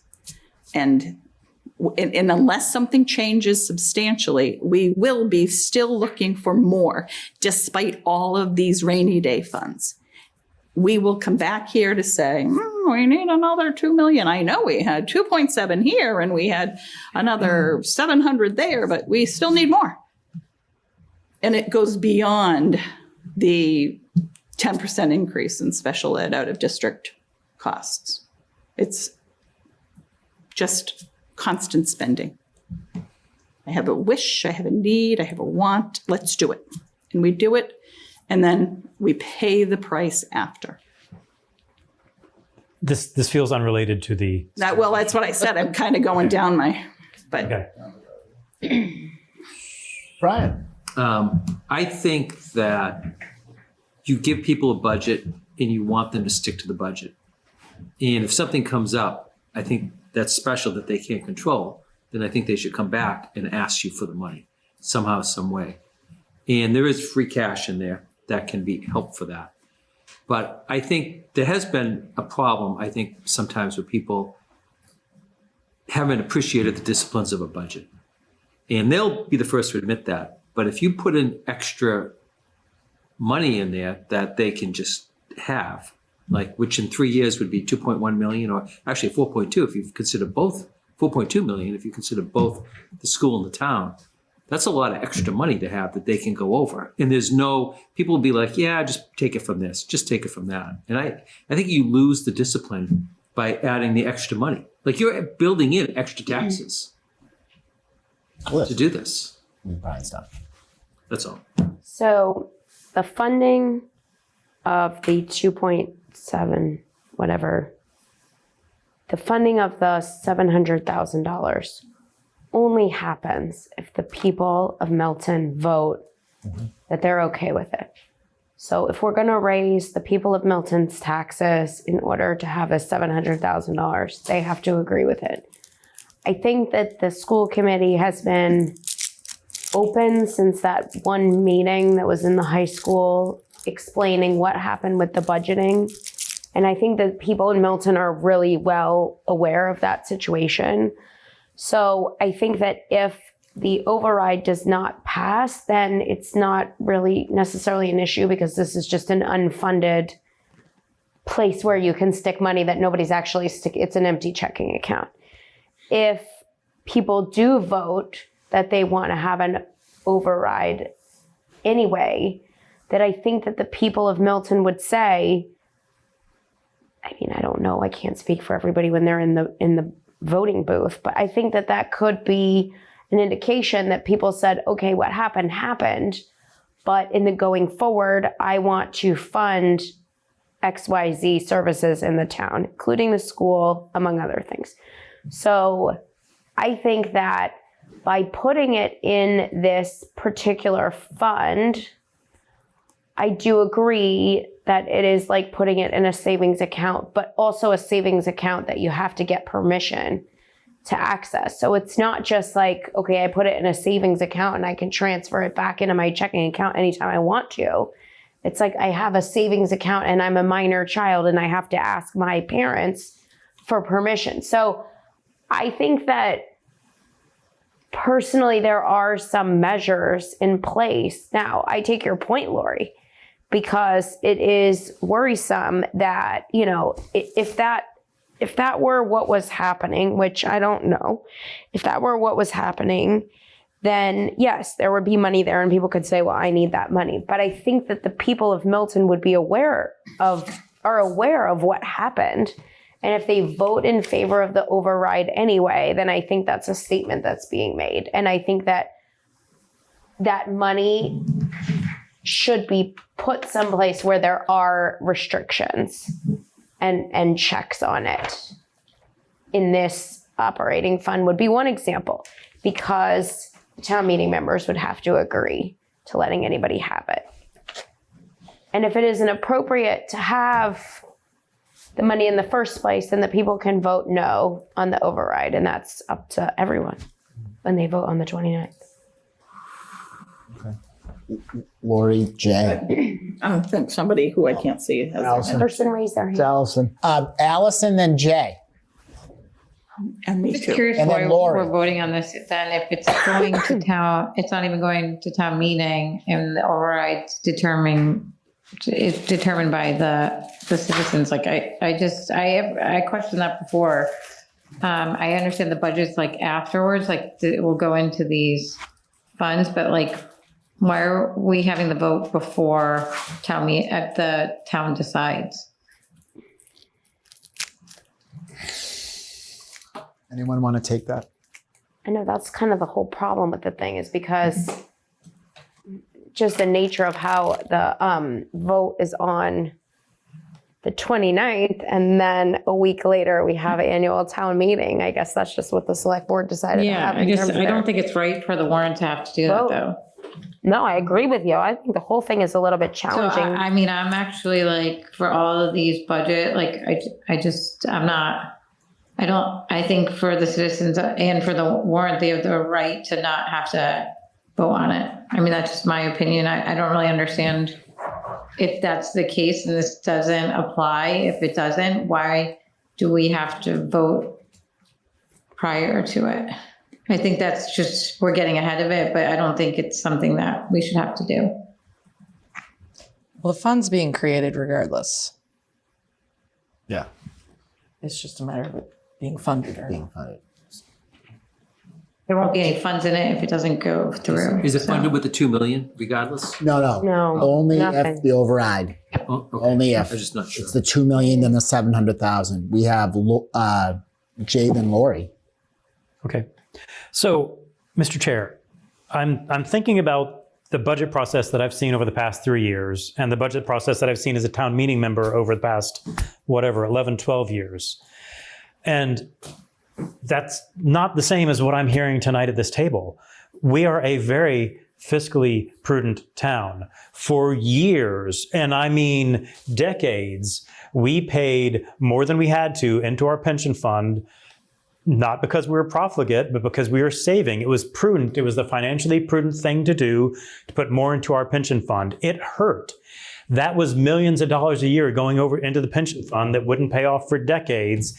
And that hurt our ongoing budget every year. But we did it because we thought it was the financially prudent thing to do. And as a result, we paid off our pension faster than almost anybody else in the state. Now we're funding our retiree medical.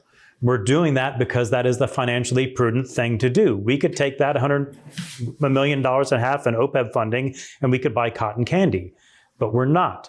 We're doing the prudent thing to do. We put money into stabilization funding almost every year. That's not money that we get to have fun with. That's money that we take away from the fun things and do because it's prudent.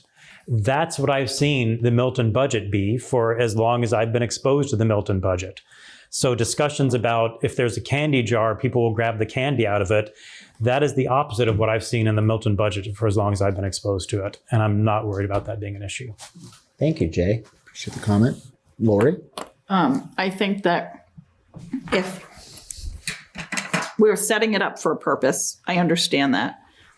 But again, if practices aren't put in place, we've had a number of years of overspent or over budgeted problems that we've had to come back to the town for.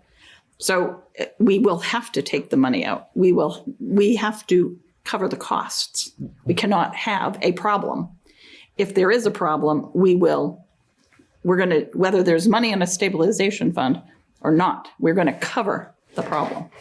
It's just what we're going to do, just like we did last year. And there was a substantial amount of money in the revolving funds so they could tap it. Thank goodness. But that has put us, because there is no money in the revolving funds now, it's put us into this situation. So it's just, if we keep spending without the controls in place, then we will continue down this path regardless. And that's true. And I remember when Mark Loring was in front of us and he talked about the reporting to the select board, to the Warrant committee. And I think that would help. You know what I mean? We can have that conversation in December and saying, hey, tap the brakes on those next 3 hires. That's or, like, I don't know. I mean, Jay's right. Correct, yeah. Jay's right. I'm not disagreeing. You know? And I've seen the same in terms of how we planned in previous years for the town budget. So, I mean, the select board seems like they're the stop gap here. They're the one to say no, right? They can say, we recommend, they say no. So town, you have your, I guess, some type of prophylactic, protection there, but like, I don't know. It's And kind of just that a was comment, really. that was going to be my point. Is as Liz was saying, like it's a savings account as a minor, and you need permission to dip into it. And the school committee, the select board, like our elected officials, are the ones who are ultimately should be those checks and balances. And similarly to what Liz said about, if the voters approve the override, then it's, they're approving of this stabilization fund. Voters are also electing those people to oversee those funds. So to some, while, as individuals, we may not agree with all the decisions that are made at a town level, like this is the process we have, and these people are being elected to oversee it. So at some point, I feel like you have to put your trust in the people the town has elected. I have to say it's too bad we're not in this and we couldn't comment. What do you mean? Like the Warrant committee, it's got to come in front of us. Not that necessarily we approve reserve funds, but maybe we don't approve this or deny it, but maybe we comment on it. Are you talking about the special education one? Or both. I don't know. I'm just spitballing. I'm just saying like we could explain, the circumstances behind why the money's coming out, why they need it, that kind of stuff. But again, the select board is put in place there. Is the ones to yay or nay. So There's a question on the clarification question for me on when this goes on the ballot to be voted. Is this a separate line item, or is it just one narrative and it breaks down the overall override, and this is part of that? Yeah. The second thing you said. Yeah, there's one yes or no. Yeah. There's one yes or no. Okay. I think that detail could get lost. I mean, we're in the details. We're in the weeds. I don't think everyone in the town is aware of what's going on. I'll be honest with you. Agree to disagree. I think it's a fact. So I'll draw another example. We live in East Milton. 3 houses just got taken down.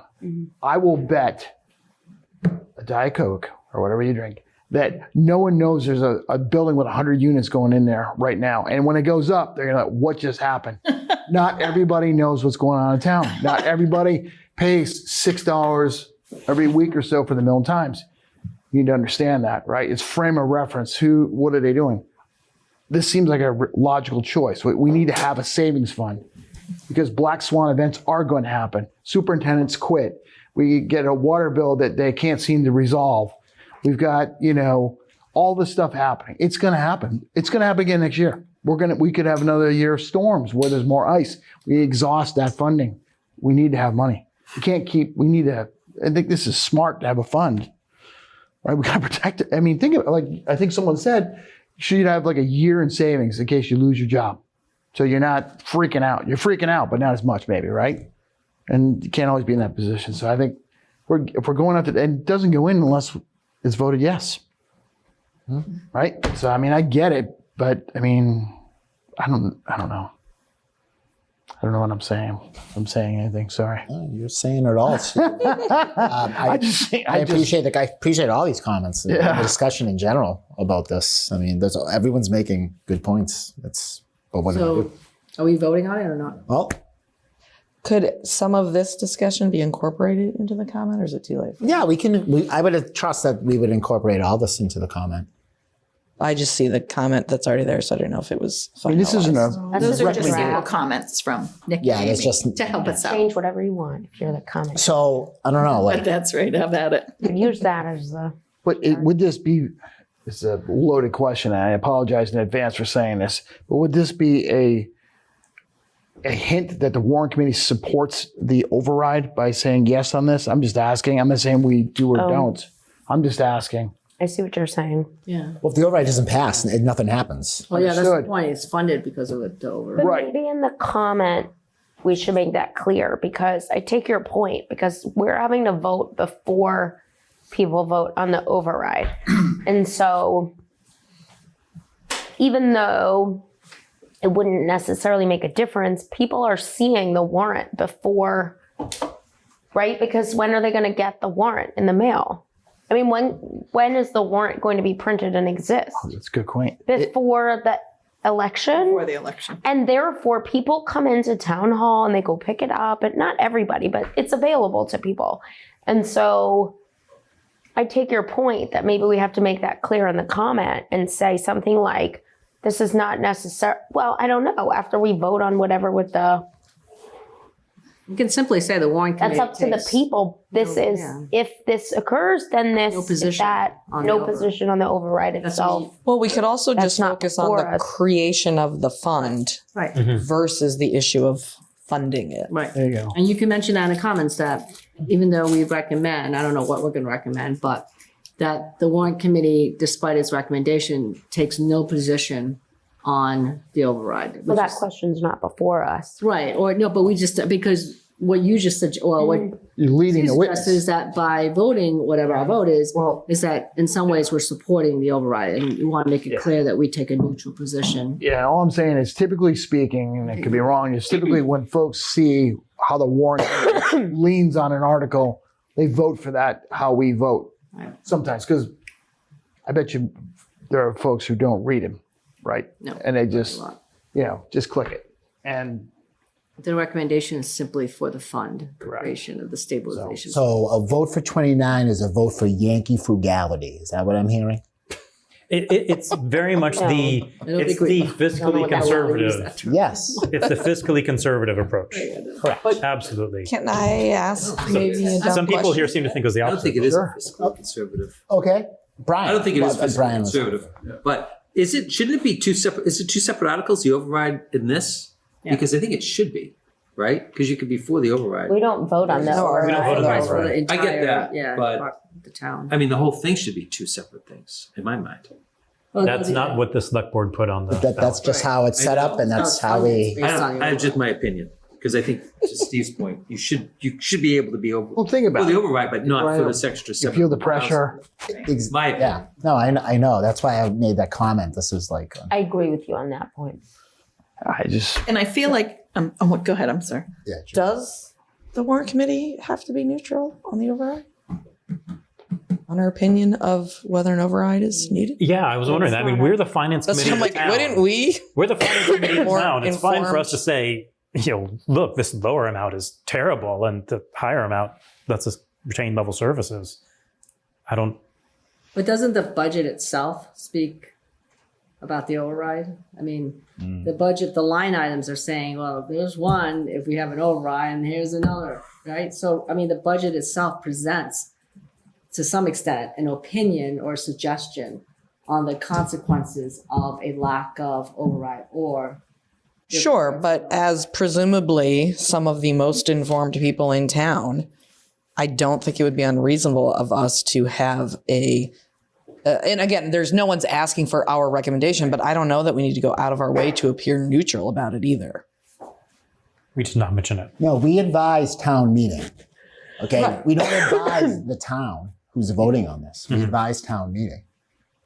But town meeting's We not could just voting not on- mention it. Town Town meeting meeting is is not not- voting on the Right, but I'm override. saying if we like, I don't know that we need to dance around, in this particular article, like not addressing the funding and whether or not we think it should be or shouldn't be. Like, if we think it should be funded, then I think we could say that. Well, I don't everything think that would be else- out of line. No, everything else deals with the override, but yeah. every line, I mean, every budget is impacted by an override or lack of an We've override. been voting for it period. the whole day. Yeah, the whole thing.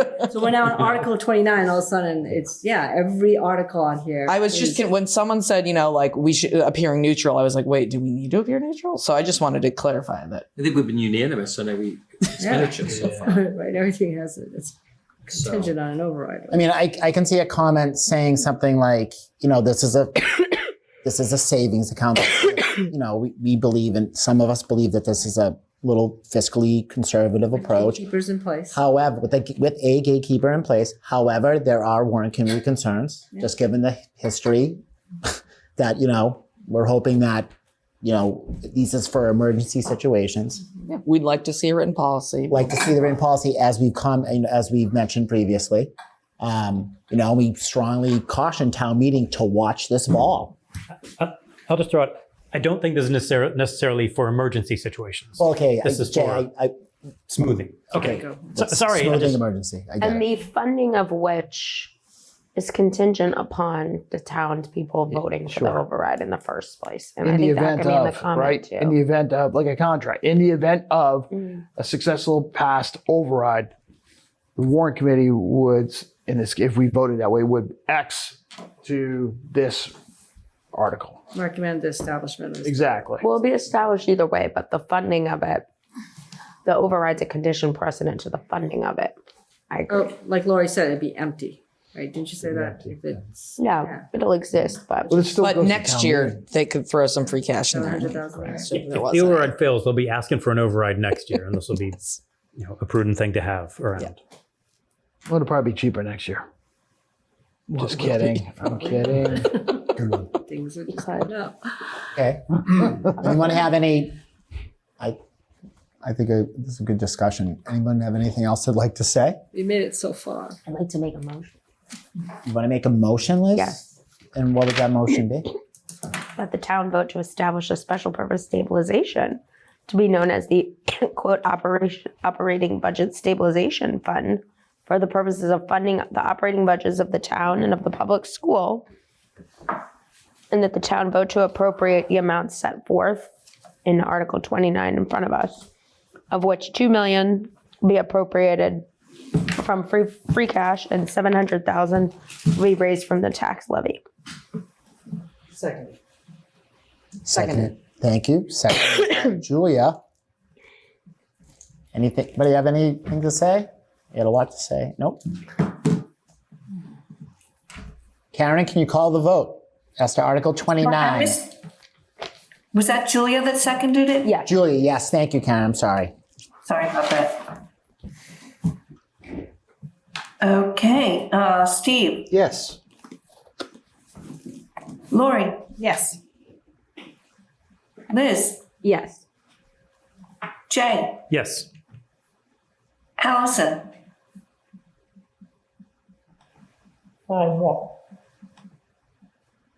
Was that a yes? Yeah. I think it was a yes, but I'm really not sure. I Yes, don't know why I it was a can't hear. yes. Okay, thank I you. think it was. I'm I wanna not say. sure if Andrew is still here. He He's was on on the- Zoom for a bit. You might still be on the phone. I think he may have signed off. Andrew? Okay, Macy, Yes. Julia, Yes. Peter, Yes. Brian, No. Aman, Yes. Judy, Yes.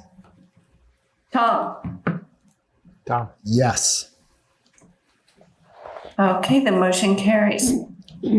Article 30. This is our Special Education Reserve Fund. Oh, this will be easy. Okay. Anyone like to speak or have a comment concerning this stabilization fund?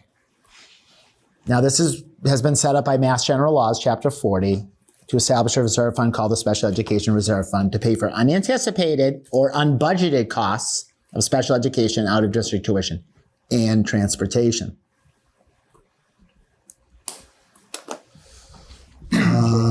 Jay. When I watch the school committee or school budget committee things, one thing they say is that people are asking them, how can you guarantee we're not going to be in a pinch next year or the year after? And they say, well, honestly, we can't, but we're doing our best.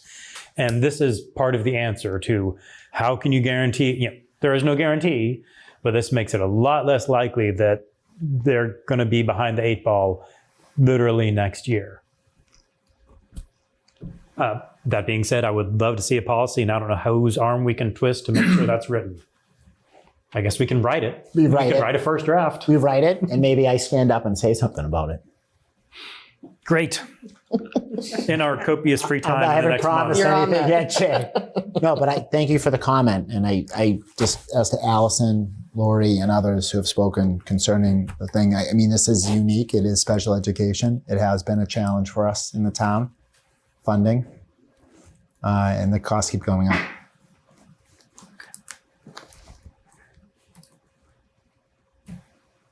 Anybody have a motion on this? 30? It closely mirrors 29, I think, the issues we raised, but anyone like to?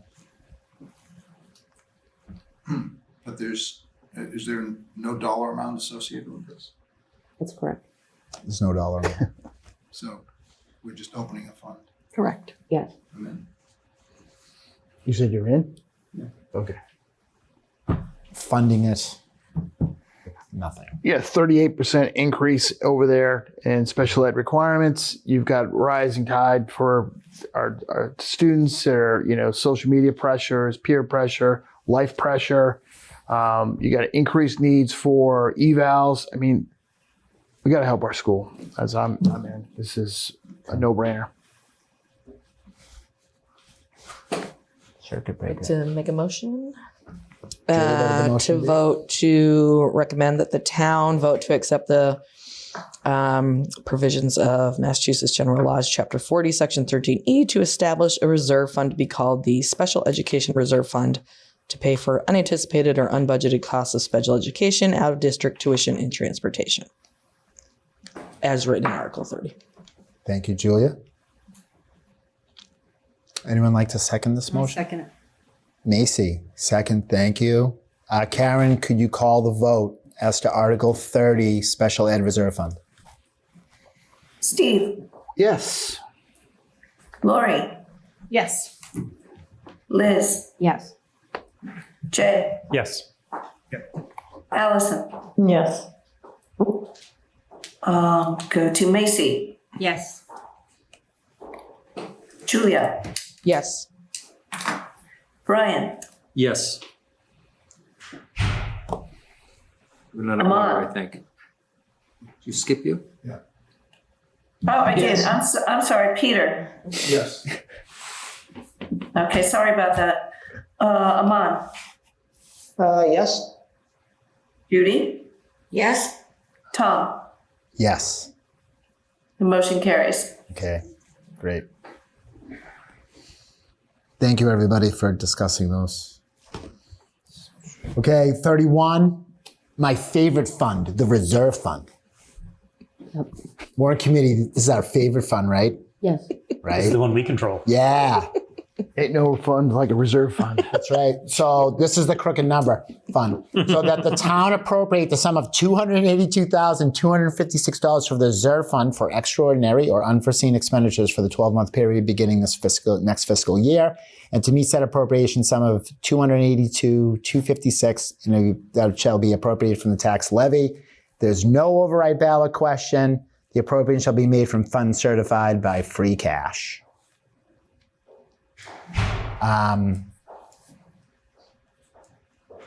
Okay, those numbers look good. think it should have been like 282, 243, 76 cents. Just to make I it know. weirder. I called him out. I was going to say last night, no pennies in here. I know, no, it's such an interesting number. So, would anyone like to discuss this? We know what this is about. Okay, do I hear I'm sorry. Oh, sure, Brian. Ask a question. What's the difference between this and the other 700 that we just approved? We get to approve. What? Oh, this we have to agree to them this being is able the- to take it out.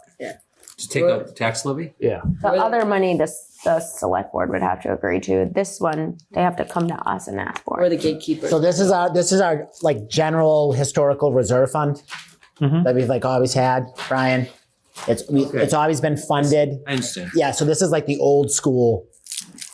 Yeah. The grandfather. And it's reserve different fund. from like the stabilization fund. For the money. Like the stabilization fund we have right now is like Fort Knox. We never go into it. But the reserve fund, it's a fund of money that can be spent with the approval of the warrant committee. An example, a year ago, the DPU, their wood chipper broke. They needed a wood chipper right then. Didn't have time to wait for town meeting to approve the money.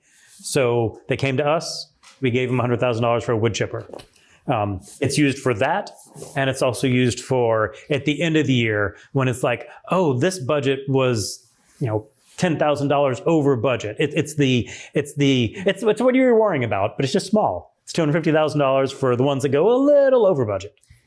The wood chipper request was a crazy request. 100. It's pretty awesome. Because it was in the end, it was truly awesome, but it was very, when we were approached, I think there was some concern because of the high number that it was. And that we might just say no. And I They think told a great story too, remember? tell a great story about the Because the one they had was They like wood pretty new. chipping. So Brian, like that's that was a very unique Was it like request, the Yeah. movie and Fargo? usually I actually listened to Could it. have been. Oh, you Were they did? wood I chipping? watched it on YouTube. Listened to it. If you're a real Questions fan, on it, you'd but I watch I thought you watched live. Yeah. So What kind of fan are you? so, you gotta be so I had excited. some questions, but I wasn't there about it. Okay, reserve fund? Was a motion made? No, I make motion. no motion. The reserve fund. I would like to move that we fund the reserve fund at the amount of $282,256, coming from the source or sources listed in the draft. Second. Second by Steve. Thank you. Thank you, Jay. Karen, can you call the vote on Article 31 reserve fund, greatest fund? Steve, Yes. Lori, Yes. Liz, Yes. Jay, Yes. Allison. Allison, Yeah. Macy, Yes. Julia, Yes. Peter, Yes. Brian, Yes. Amon, Yes. Judy, Yes. Tom. Yes. The motion carries. Okay, Article 32, revolving funds.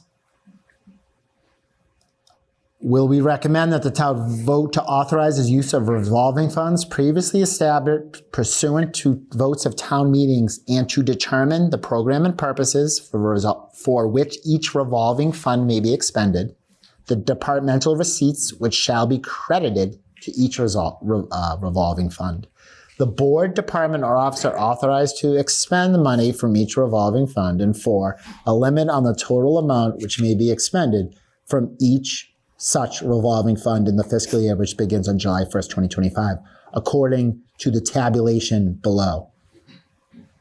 Cemetery, Conservation, Select Board, Consolidated Facilities, Planning Board and Select Board, Cemetery, Department of Public Works. These are created by town meeting. And town meeting sets the annual withdrawal limits for each revolving fund. So, anyone like to discuss or have any comments as to this article? Revolving funds.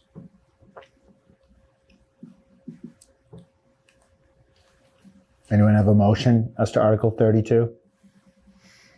I make a motion to vote yes on Article 32. You want me to read the whole thing? Okay. Motion to that the town vote to authorize the use of revolving funds previously established pursuant to votes of the town meeting and to determine the programs and purposes for which each revolving fund may be expended, the department's receipts, which shall be credited to each revolving fund, the board, department, or officer authorized to expend money from each such revolving fund in a limit on the total amount which must be expended from each revolving fund in the fiscal year which begins July 1st, 2025, in accordance with the tabulation below. You want to go through each one? No, you don't. What? No, you don't have to. Seconded by Peter. Karen, could you, if no one has any further comments? Karen, you can call the voting roll, please. Steve? Steve?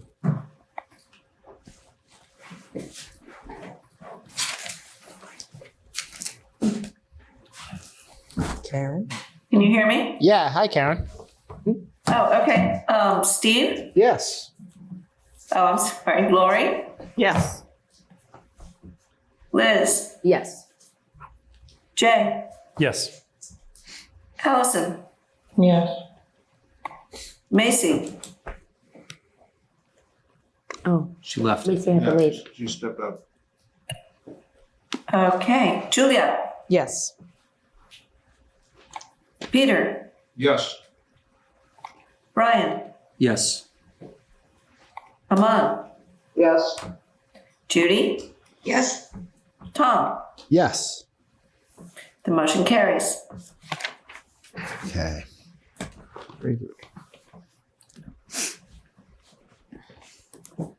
I think we are on PEG access. Oh, awesome. Appropriate $500,000 for PEG access for fiscal year 26 for cable-related purposes, consistent with our franchise agreements with Comcast and RCN. Support and to support public educational or governmental access. Remember, we get the money, we put it in the trust, we pay it out, it's getting low. The money's going down. The money's going down. People are cutting the cord. We may have to figure this out years down the road, a few years down the road. But for now, it's okay. I believe the balance was about 450,000-ish. I would like to make the motion to appropriate $500,000 from the PEG Access Enterprise Fund, et cetera. Absolutely. Anyone have a second? Second. Jay's motion, seconded by Steve. Karen, could we please call the voting roll for PEG access appropriation? Steve? Yes. Lori? Yes. Liz? Yes. Jay? Yes. Allison? Yes. Macy? Stepped Okay, so out. she's got Julia? Yes. Peter? Yes. Brian? Yes. Aman? Yes. Judy? Yes.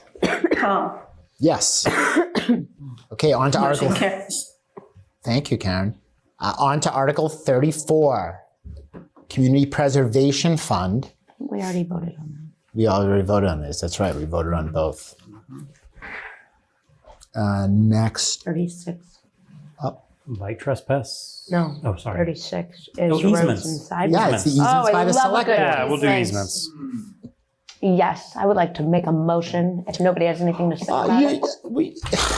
He likes to talk about that. I'm I like, sorry, you know, I'm I so like to throw it jazzed out up there. about easements. I know you like I'm sorry, if easements. anybody else wants to talk about it, by all means. Eagle song? Take it easement? We're the ones who created all this. You know. I'd love to talk about it. The warrant committee allows this to happen. This easements. Would you like to talk about easements I don't for have 30 much to to 40 say. minutes because I love them. That was his favorite subject in law school. Yeah. Restrictive covenant, easement. I like property. You like what? I like Property. So I take there's no no discussion about this. Okay. Not from Liz. I hate Brian, to ask. I'm ready. Please do. I might have missed this. Did we talk about this before? We did. I missed it. I think I was away or something. Nick, no, Nick mentioned this, It and just doesn't ever happen very often. we do this every year. It's just boring. It's Just every Well, I year, don't just think being that able to anybody perform tries these to give us easements, is that all it easements. means? I'm sorry. what'd you say? Well, I don't think it happens very often. they're surveyors of the highway. So like they have the authority, like, you know, we obviously town meeting can vote for public ways and stuff, but this is, Lori, what was the road?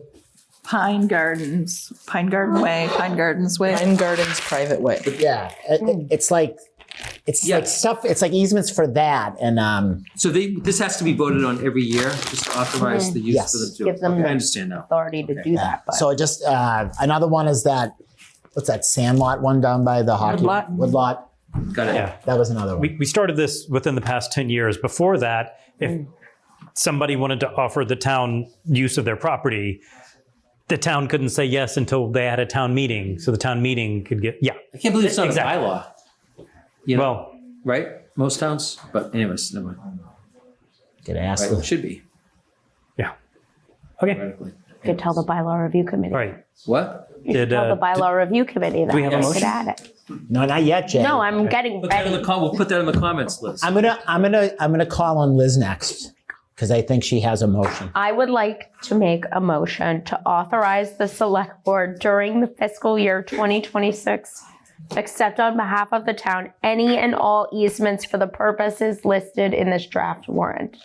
Okay, does someone have a second to Liz's motion? Second, Brian seconds the motion. Thank you. the loudest one. Karen, can you call the voting roll to Article 36 easements? Steve, Yeah, oh yeah, sorry. So excited. Lori, Yes. Liz, Yes. Jay, Yes. Allison, Yeah. Julia, Yes. Peter, Yes. Brian, Yes. Aman, Yes. Judy, Yes, Tom. Yes. The motion carries. Okay. Next up is light trespass. I thought we would maybe green sheet this one. Okay.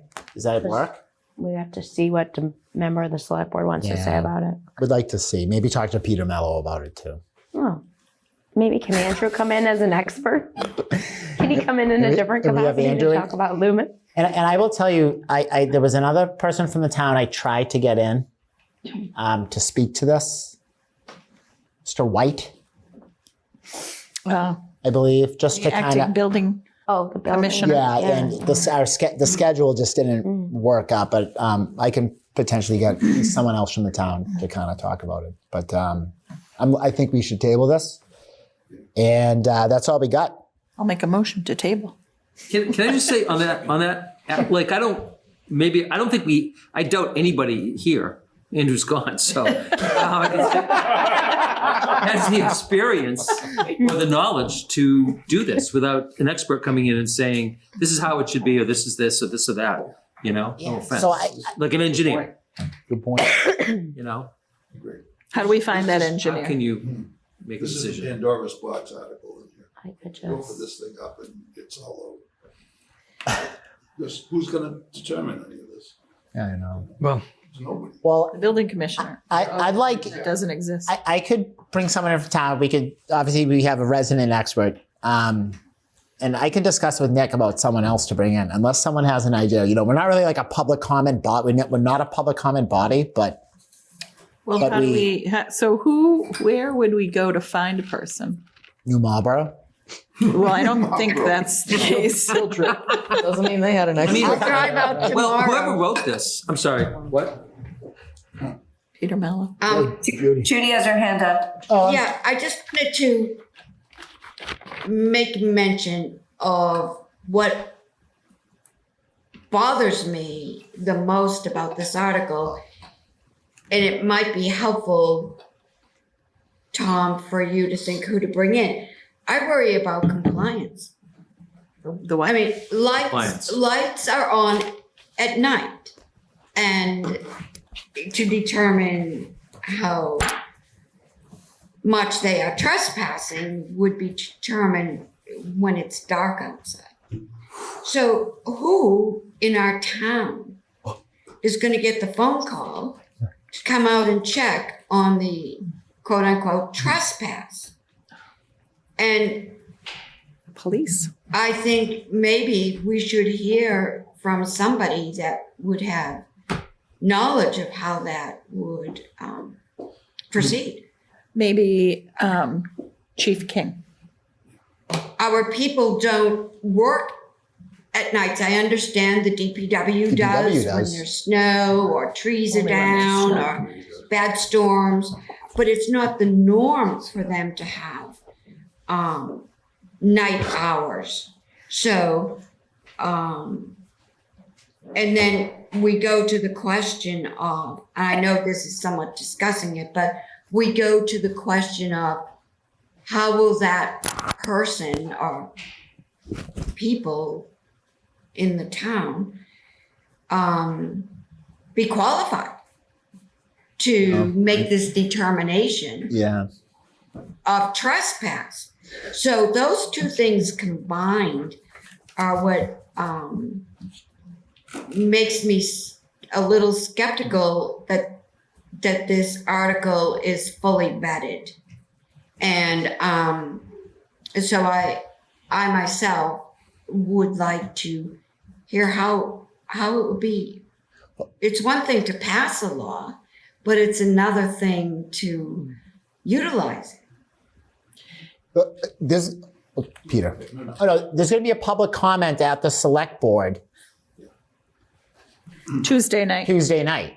The Art Center. At the Art Center in East Milton. Peter. Okay. I'm going to ask Liz. Yeah. Isn't there already a solution? If I'm shining a light in your bedroom window, you could bring me to court. Could you not to get me to stop doing that? Yeah. Well, I think it would have to be kind of persistent, but yes, you would have it's a trespass. Like trespass, right? It is like trespass. You can have your light can trespass onto my property. Yes. This is an article without a problem. Mr. Chair, are we? Solution to the problem. If there is a problem. It's also kind of a nuisance, maybe. It is a nuisance. Mr. Chair, I don't like cutting off discussion, but if we're not deciding on this tonight, can we not? I'm fine with putting The point of my comment, Jay, was to. You were talking about who should I bring in? Okay, thank you. Thank you. To Sorry, I stepped out of the room. clarify issues for us. That's Okay. all. Thank you. I'm not debating it. I'm sorry, Judy. Thank you. Lori, I recognize you. Do you have? I was just going to make the same comment that we were trying to figure out who should be brought in on the whole thing. Send me an email if you have somebody. I can't really, we're not in the process of it, but. Just make a recommendation on that. Like whoever wrote this article, it had to come from something. And they should go to that New person. Marlboro. New Marlboro. We should. Peter where Mello. did they get Peter their Mello numbers? wrote They must it. have had an engineer. And New Marlboro. Come up with these numbers, or was it just Road seat trip, of the I don't pants? I don't know. So Somebody should- that they took it Whoever from them, did it but should who call took them. it from them in the Whoever first? Well, wrote that this is should not call going them. So let us figure out what we want to know and from whom, But so you're we can do saying it. Someone in the town took the thing from New Marlboro. I get that. Yeah. Well, I'm agreeing with you. Yeah. So somebody in the town had to have been the one that said, New Marlboro, let's look at your lighting bylaw, and then say this should apply to Milton. So who's that person? Yeah, town council. And that person should come talk to it. So maybe town Town council. council, we went through that, remember? Yeah. Yes, think I do Whoever remember. in Milton wrote Somebody this asked should him call to. New Marlboro and ask them where they got this information. Somebody Who wrote asked this up. town council to do it. Well, I know, but- These two, this is light This is trespass. Not dark sky. skies. No, that's Yeah, this fine. is Way the way. 37 are we talking about? Yes. Yeah, What? 37, Trespass. right? Trespass, light Forget trespass. about the Yeah. dark Dark skies. skies was the New Marlboro. That's Oh, no okay. more. They're both from New Marlboro. Both from New Well, They both are, this was actually. New Marlboro, but it's brought here for one specific situation as I Maybe. understand it, That's correct. right? Yes. So why are we dealing with this? There is a solution. Well, I agree, but it's going to come up at town meeting, and we should try to, I just think the warrant committee should try to be as informed as possible. We should make it up, because I hated that thing at the town meeting where people would just put forth stuff at the last minute, and we had no way to chase it down or get information. I don't think that's right, but that's a separate thing. But like, we should try to get as much information as we can before this, I think. Agree. Okay. No last minute stuff. In the comments, if we are not able to get anybody else to come in, I think that would be fine to say that we heard from town council, but maybe list the people that you tried to get to come in. I mean, not to throw shade on them, but at the same time, it's like, we made an effort to talk to someone about this, and, you know, we didn't have enough information, and this is sort of our perspective, but I think that could be fair to say, like, if we aren't able to get anybody to come in other than what we've had already. I agree with you. Okay, so I will work diligently to try to find somebody and try to find As you have already been, though. something Been trying. to get somebody in here to kind of to speak to a few of these issues, so in comments, so when we're before town meeting, we have something substantive to say. Well, we could also, like, I'll call New Marlboro. Judy, didn't you talk to New Marlboro? Judy? Did you call them? Not directly, but I think if someone were to call out, I can put it on my to-do list for tomorrow if you want, but well, the question to New Marlboro is, how do you enforce this law that you passed? Who in your town gets the phone call?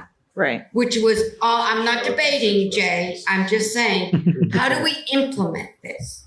Correct. So it passes and nobody knows who's gonna do what Right. to enforce it. And I think that's the missing piece, in my opinion, about hearing from experts about this article.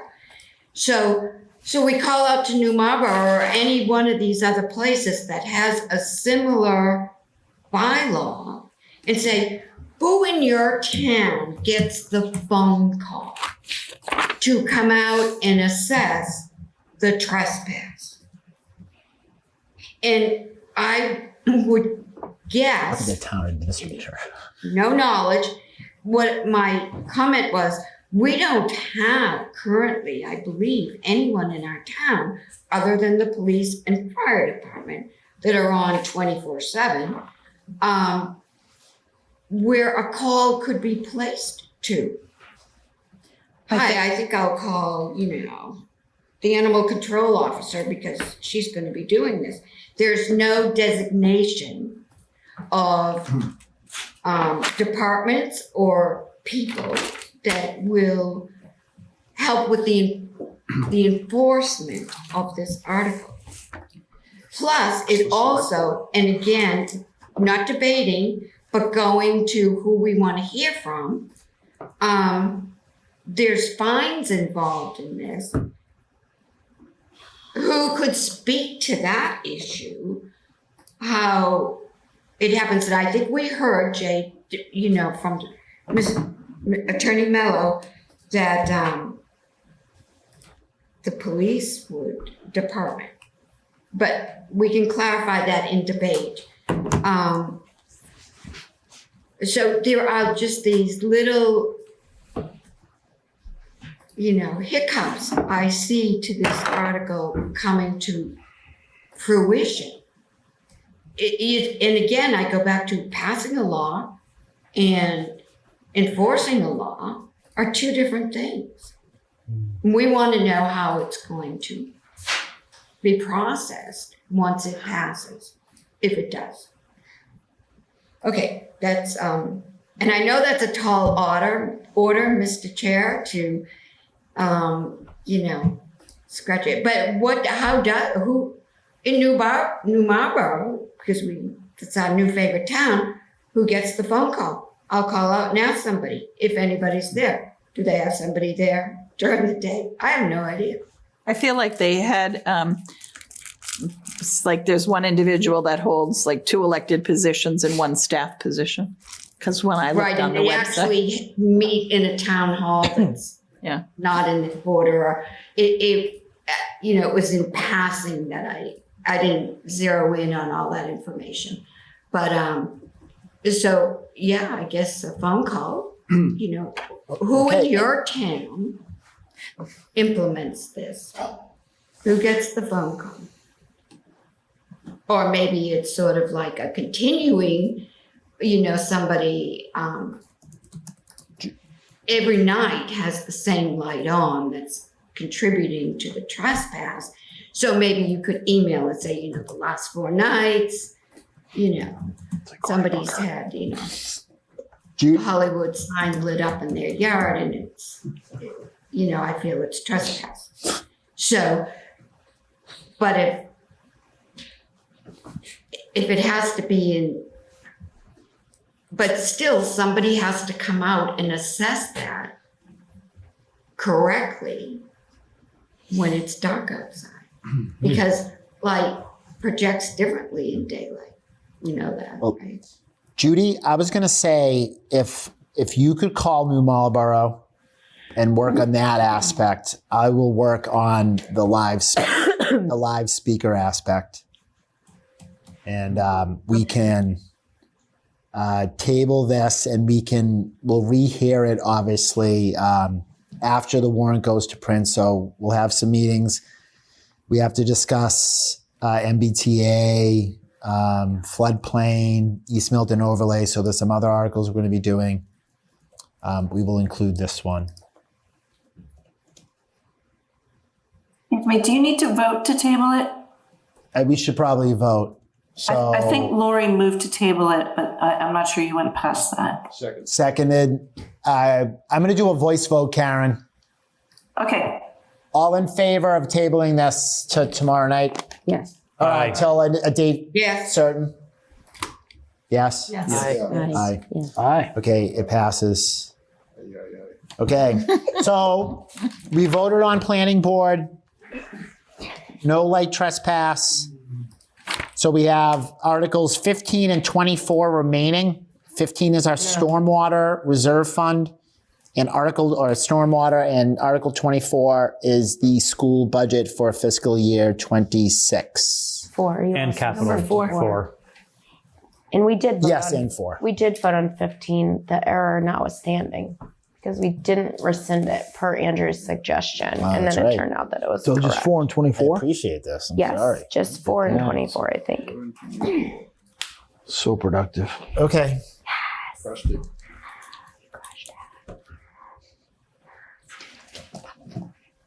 You think we can get one of those done tonight? Want to talk Article 4? 10 o'clock, Yes. which means you're going to have to come back tomorrow. Yes. Yeah, so can't we just come back tomorrow? Well, okay, so I'm going to say this. My comment, this is kind of ridiculous, but what if we have like a 5-hour discussion on schools? I'm not saying that's going to happen, but We are not. Time goes pretty quick. I'm not going to say anything then. No, I'm saying like when I watch this clock and I think things are going to be, this will be laser. I know it's like, it's like 9:30 and you get lost in the conversation. We should have a good conversation about it. It's huge. But what do you want to do? So tell me. Does anybody want to talk about Article 4 more than we already have, or are people ready to vote on that? Judy's got her hand up. Judy. Yeah, I just wanted to make a mention, if I could, that if we start this discussion and we feel that more time is needed, because it's now going to be 8 hours talking about Article 4, instead of adjourning when we set both hands are on midnight, we can make a motion to reconvene, and you name the date and the time, which would be Thursday, April 3rd at 7 o'clock. So that's an option. I just point that out as an option if we want to start and then continue, or we want to just devote tomorrow's meeting solely to the schools. That's all. Thank you. Can I ask a question?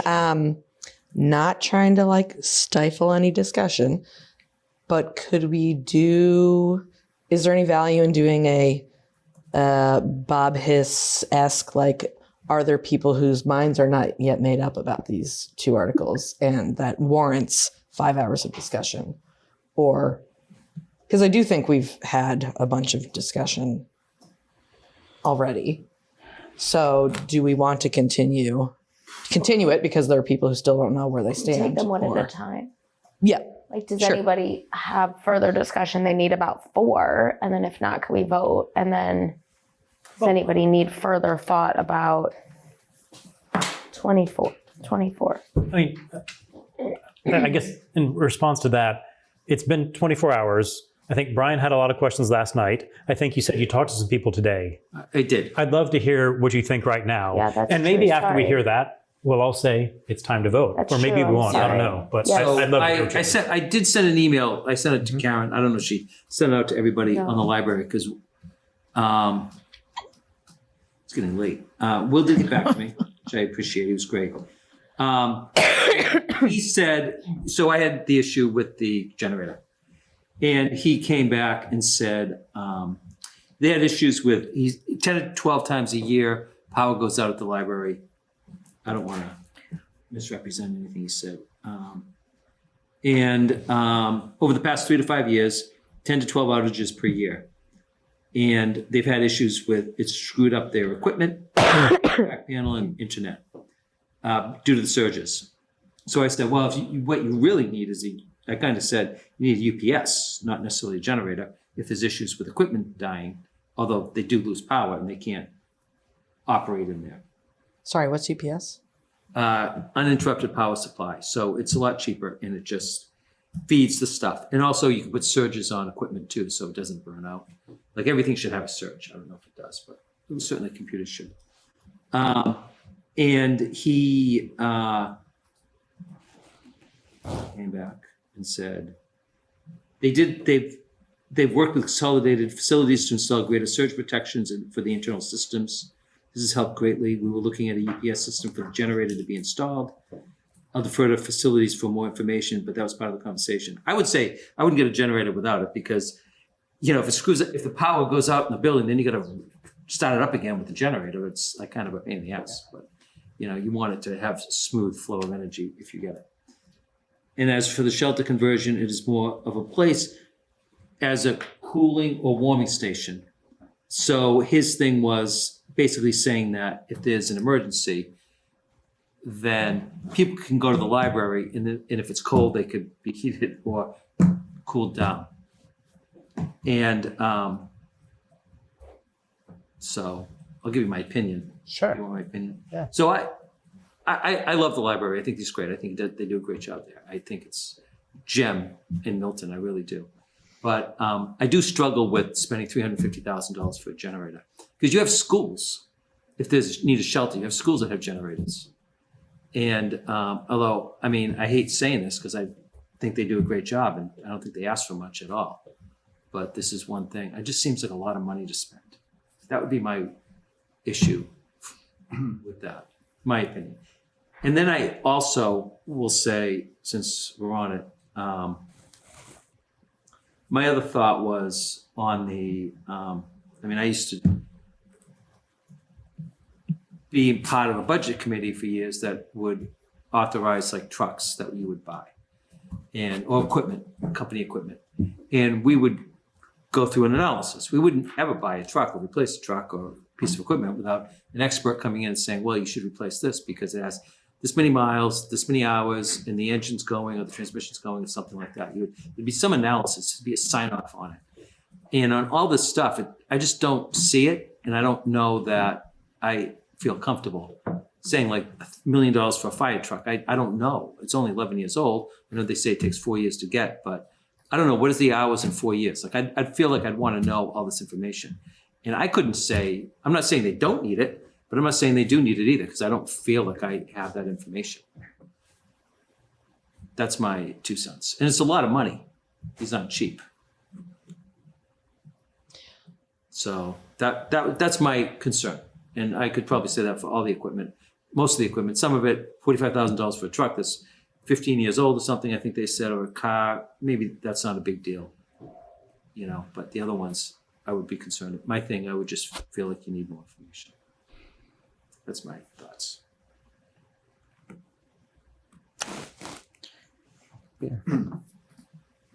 My issue with the generator for the library was sure right after Glover gets a generator. I mean, because we talked about the schools having to have generators. It just seemed to me that somehow we jumped over the school to get to the library. Yeah, Peter, that your comment got me thinking a lot last night about that. I mean, it's squeaky wheel, or it's some whatever decision was made, but Mr. Milano said that they had talked about it in committee, and this is what they decided to do. So, Yeah, and I think one of the right, wrong, or indifferent, one of the issues with the generator, I think we last year we did not support the generator for the library. And I think I was probably the one that created that issue because of the schools. Yeah. And I think one went to one of the schools. But and last year it was stated that the library had asked for this for a number of years. So it's been on their list and it continues to get pushed down. And I think the feeling was that the time was right to do it.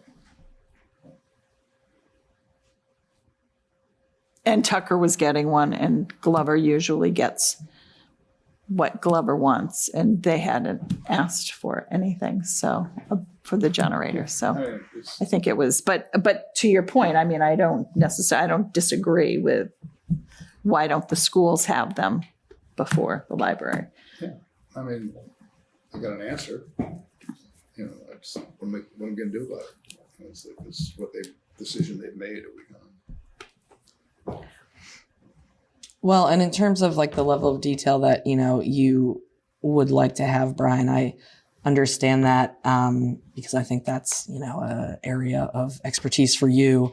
I don't know that as a committee, that's like something we are equipped to assess. And for me, who is not an expert on these things, I'm putting my trust in Consolidated Facilities, that they've been working with them and that they are advising the library on, what's best. And so I think it's hard. If we get into that level of detail with every single department, we'll never leave this table. Yeah. Yeah, and I'd say something similar. I'm not trusting Consolidated Facilities. I'm trusting the Capital Improvement Planning Committee. They're the committee that I think does the due diligence of, do you really need a truck? Is this truck what the town needs, or is it that truck? So, Lori, I don't know if you want to, Lori is our representative on that committee. If you want to speak specific or general or. Well, and I would say that, I mean, much like we have talked about this. So a number of the members have been on for 9 years plus. So they have been doing this over and over and over again.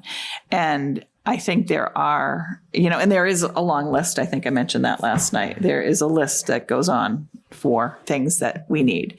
And I would say that Nick, in his job as a strong town administrator, much like I have commented about his expense budgets, does his due diligence about what the departments need, evaluating everyone's requests and concerns, and comes in with some recommendations. Now, and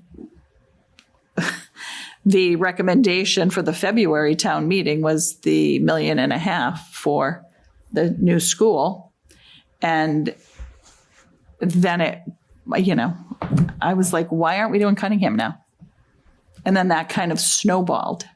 So there are big things. And that was like a lot of things got taken off the list because of the Cunningham project. So I think you go through the list. Brian is bringing up questions that, I never really thought in depth about that. I did ask for the fleet a report of the fleet of vehicles that we have. But beyond, what they are and how many are around town and how old are they, which the majority are older. And I know there were some issues with the Council on Aging with a van, and, we got a van.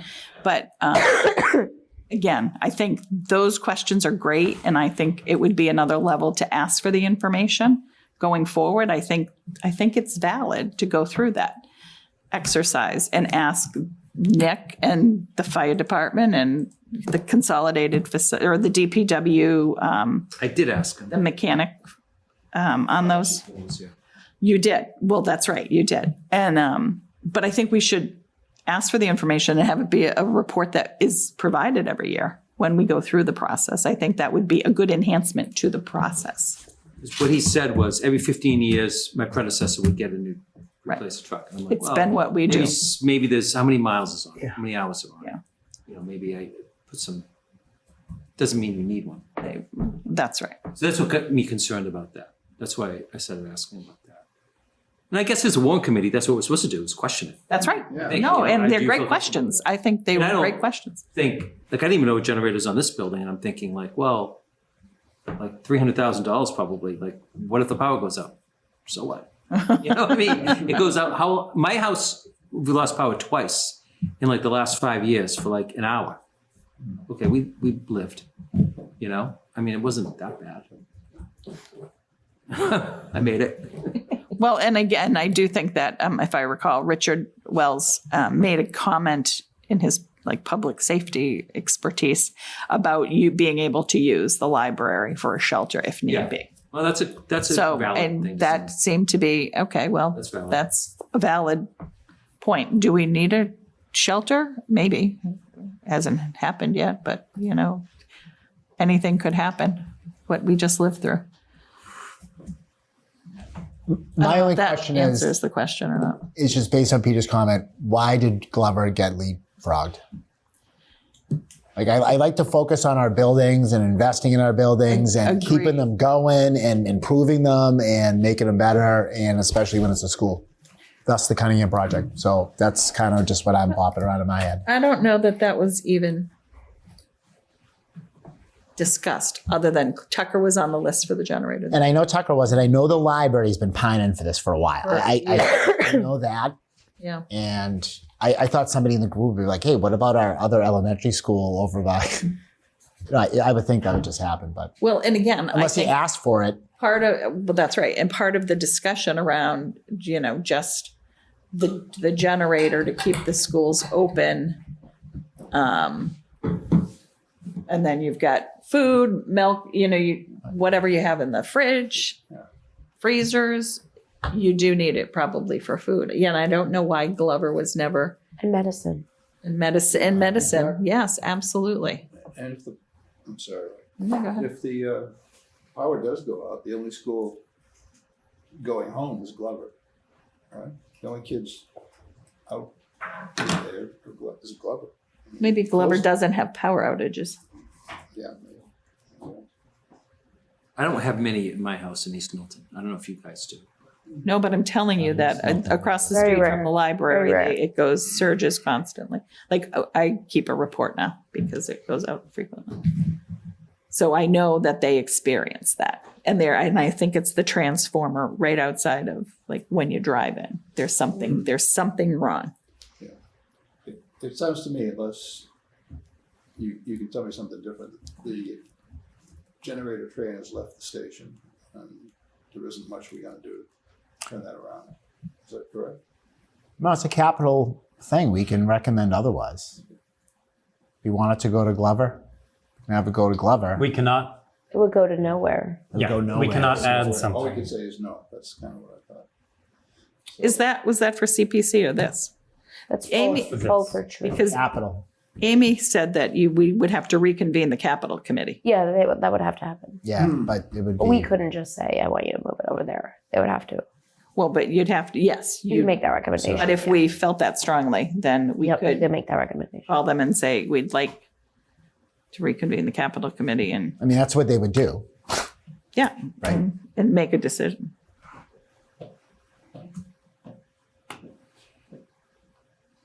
should have bought one generator, put it on a flatbed, and just drive it around if people lose power. That would have been the cheapest option. With your $45,000 truck? Yeah, your fire truck? Yeah, put it on a fire truck. Drive Put it on a fire truck. Drive it around. Start in Saved you $1 million. 2029. Would have saved $1 million. You're a problem solver. You can start in 2029 when they get that fire truck. What could possibly go wrong? Yeah, exactly. Yeah. Long extension cords. Great idea. Yeah, just joking. So I guess the question is this a hill we want to die on? No. We can't change this, right? No, we can say, I mean, could. we can mention it and say, we would hope that the capital committee, again, focuses on our school buildings and finishing the schools for these reasons, food, medicine, and just keeping the kids in class. If the power goes out, it may not go out, but I don't know. Do they have to go home if the power goes out? I don't know. They do? Yeah, Well, it's dangerous. kids are gone. Power never went out. Because last the school. locks, would the locks even work on the door if the power's out and you didn't have a generator? I don't know. Well, yeah, all things. They're all electric locks. I just feel like from a safety concern, I would be. Good question. I wouldn't really want my kid to be sitting there in the dark with no locks. I'd be fine with it. Fire doors always have to be. There's always a way. You always have to be. It's a fire thing. You always have to be able to work. You could get out, but You can always get Can- out. But people anyone get could in? anyone could get in. anybody could get in which case I don't think the children should be there. Isn't it? If the power goes out, wouldn't the lock still be locked? I don't know. No. That's what I'm I asking. would hope not. You wouldn't We want just it had to a be. fire You can always- alarms this morning. Because then the fire department has to get in. Yeah. Doors. I don't know, but I don't want to find out. I don't know. Yeah. At least any other way other than just asking Chief Madden or something. But I don't want to find out practically. Yeah. You think we're ready to have a vote on this? Well, I don't know. I mean, tell me, committee, what would you like to see? I'd like to know if there's a liability if lights go out and somebody in Glover gets hurt. We've decided that all the other schools have a generator, and that would have been prevented had there been a generator at Glover as well. Well, Does that change how we vote on this article? Maybe. Wouldn't change? So are we ready to vote on this Yeah. article? No. Yeah. I think we're ready to vote, yeah. Okay. I'm fine with that. We can't change this allocation because it's already gone through, right? Unless you say you don't We want can them to subtract. get the We money. can't Can add. subtract. We can subtract. But if we subtract, it goes no. They just lose it. They could re-meet, I guess, but Okay. yeah, they can Okay. when they re-meet. do that. They do what? Re-meet. Amy said she could call another meeting of the capital committee with the recommendations from the warrant committee that we'd like the capital committee to reconsider. Or they Okay, could but the capital explain. committee spent all year looking at this. We spent one night looking at it. I mean, you tell me. You're on the capital committee. I mean, I think it's a valid question. I think it's, again, there was not, and a lot of it had to do with the fact that it's been on the list for many years. The library doesn't get much in the way of capital. So it's been pushed and pushed and pushed. But Glover's a school. It doesn't have a generator. I wouldn't hate having them have an email explanation if we emailed and asked. I don't know that they need to come in, but the capital committee to say, well, the reason why is because they are able to use the generator from over here and they plug into that power and we don't know. There could be a reason. And again, the thought was that there would be the ability to use the building for shelter. Yeah, I know, but why the Glover School doesn't have a generator? Maybe there's some kind of a reason for why it doesn't need one. I don't know. Oh, no, I don't think so. I don't think so either. I think we should ask the I think question. it'd be worth raising the question to say, Maybe. how come we hadn't finished the schools before we gave the libraries? I think if we don't vote tonight, it's going to be a green sheet. And then our reason for it being a green sheet will be, town, we got all of this at the last minute. And, we got through 95% of it. It's going to be a green sheet if we don't vote tonight. All right. That's not the end of the I would world. vote tonight. I sort of feel like if we were to make a change right now, I'd feel like we're shooting from the hip to change something that a committee worked on for a year. Now, making a change is different from saying, we've got a month till town meeting. We can green sheet it. We can meet between now and then. That's not the end of the world. But if you emailed them and they were able to get you an answer tomorrow, well, let the person finish their sentence. Who's writing this comment? I'm not. If you were able to email them a question about was the Glover School considered, and they were able to respond to your question, then a person could theoretically come back and vote on it tomorrow. Or I'd like to see the emails you got. Yeah, I think you did. I can't log into my email because I'm having a problem, but you The can library forward got them back to to me me. in a day, so that was See? great. So I'm with Liz on this. I think that's fair. It gives time to, use your word, opine on it. I think lawyers that use that right. You can opine on it or think about it, layman term.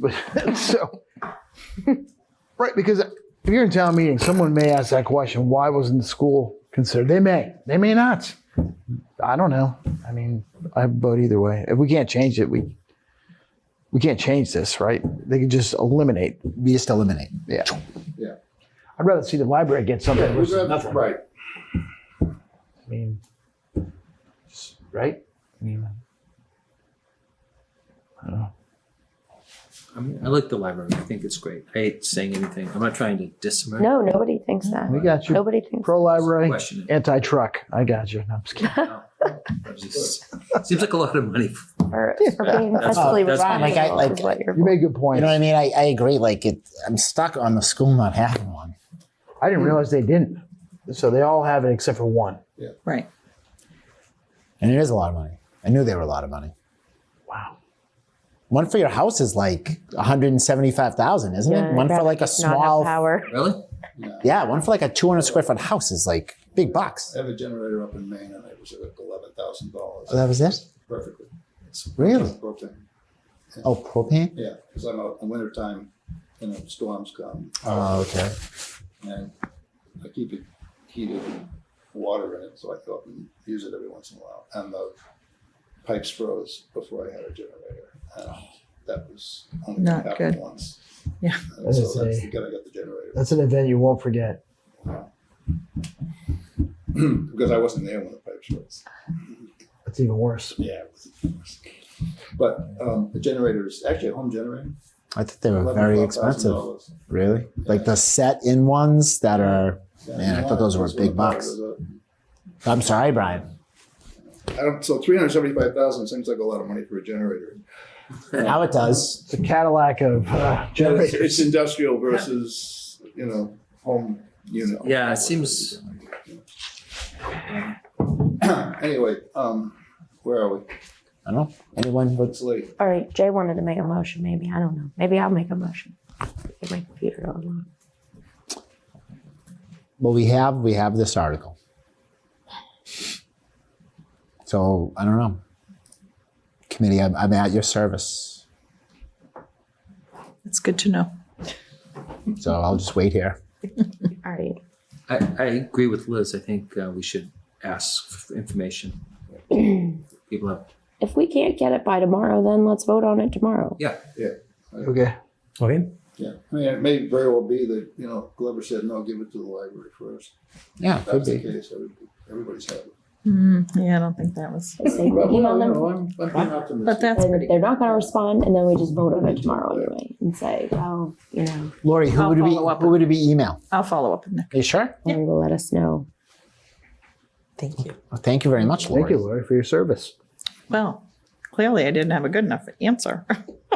Well, And then I'll ask I mean, about to the. Jay's point, you've been looking at them. For a I'm year. sure that there might have been a lot of conversations about it. Maybe. But we can. Why don't we give that old college try? Absolutely. And we'll come back tomorrow. Yes. And I'll ask for more information on the truck. On the truck. Why not? While we're Million at it. here, Well, million. It's $1 million. Should be. I hear you, Brian. Okay. We need $1 million in other places right now. Maybe $90,000 for the police department so they can get the cameras and the lights, the cameras. in town. Hundo percento. Yeah. Yep. So That's a priority. Is that, Per you. that's per year. for the IT person. Yeah. IT person. Oh, Just yeah, a yeah, yeah. salaried position. It's just, They have the money for the cameras. They just haven't spent. yeah, Yeah. they're doing a good job of not spending. Somebody can actually make them work, so. Did they have a candidate to hire or no? They have no money for it. I know, but did they had? There's got to be somebody specialized in, there's IT guys in all the police departments. We're in the 21st century. That's like law enforcement. They'll be like dumping phones. They'll be doing all sorts of, and I'm sure working with the fire department. But I think it is a little more specialized than just like, just a systems IT person. Yeah. They're doing like devices and. Oh, yeah. On the phones and doing all that. Can't Really imagine. Specialized stuff. Okay. It's over my head. So we have Article 4 and Article 24 Okay. remaining to be voted on. Sweet. Okay. Make a motion to adjourn? Second. Seconded. All in favor? Aye. Aye. I'll see you tomorrow. Thank you, Milton. Thank you, Warrant Committee.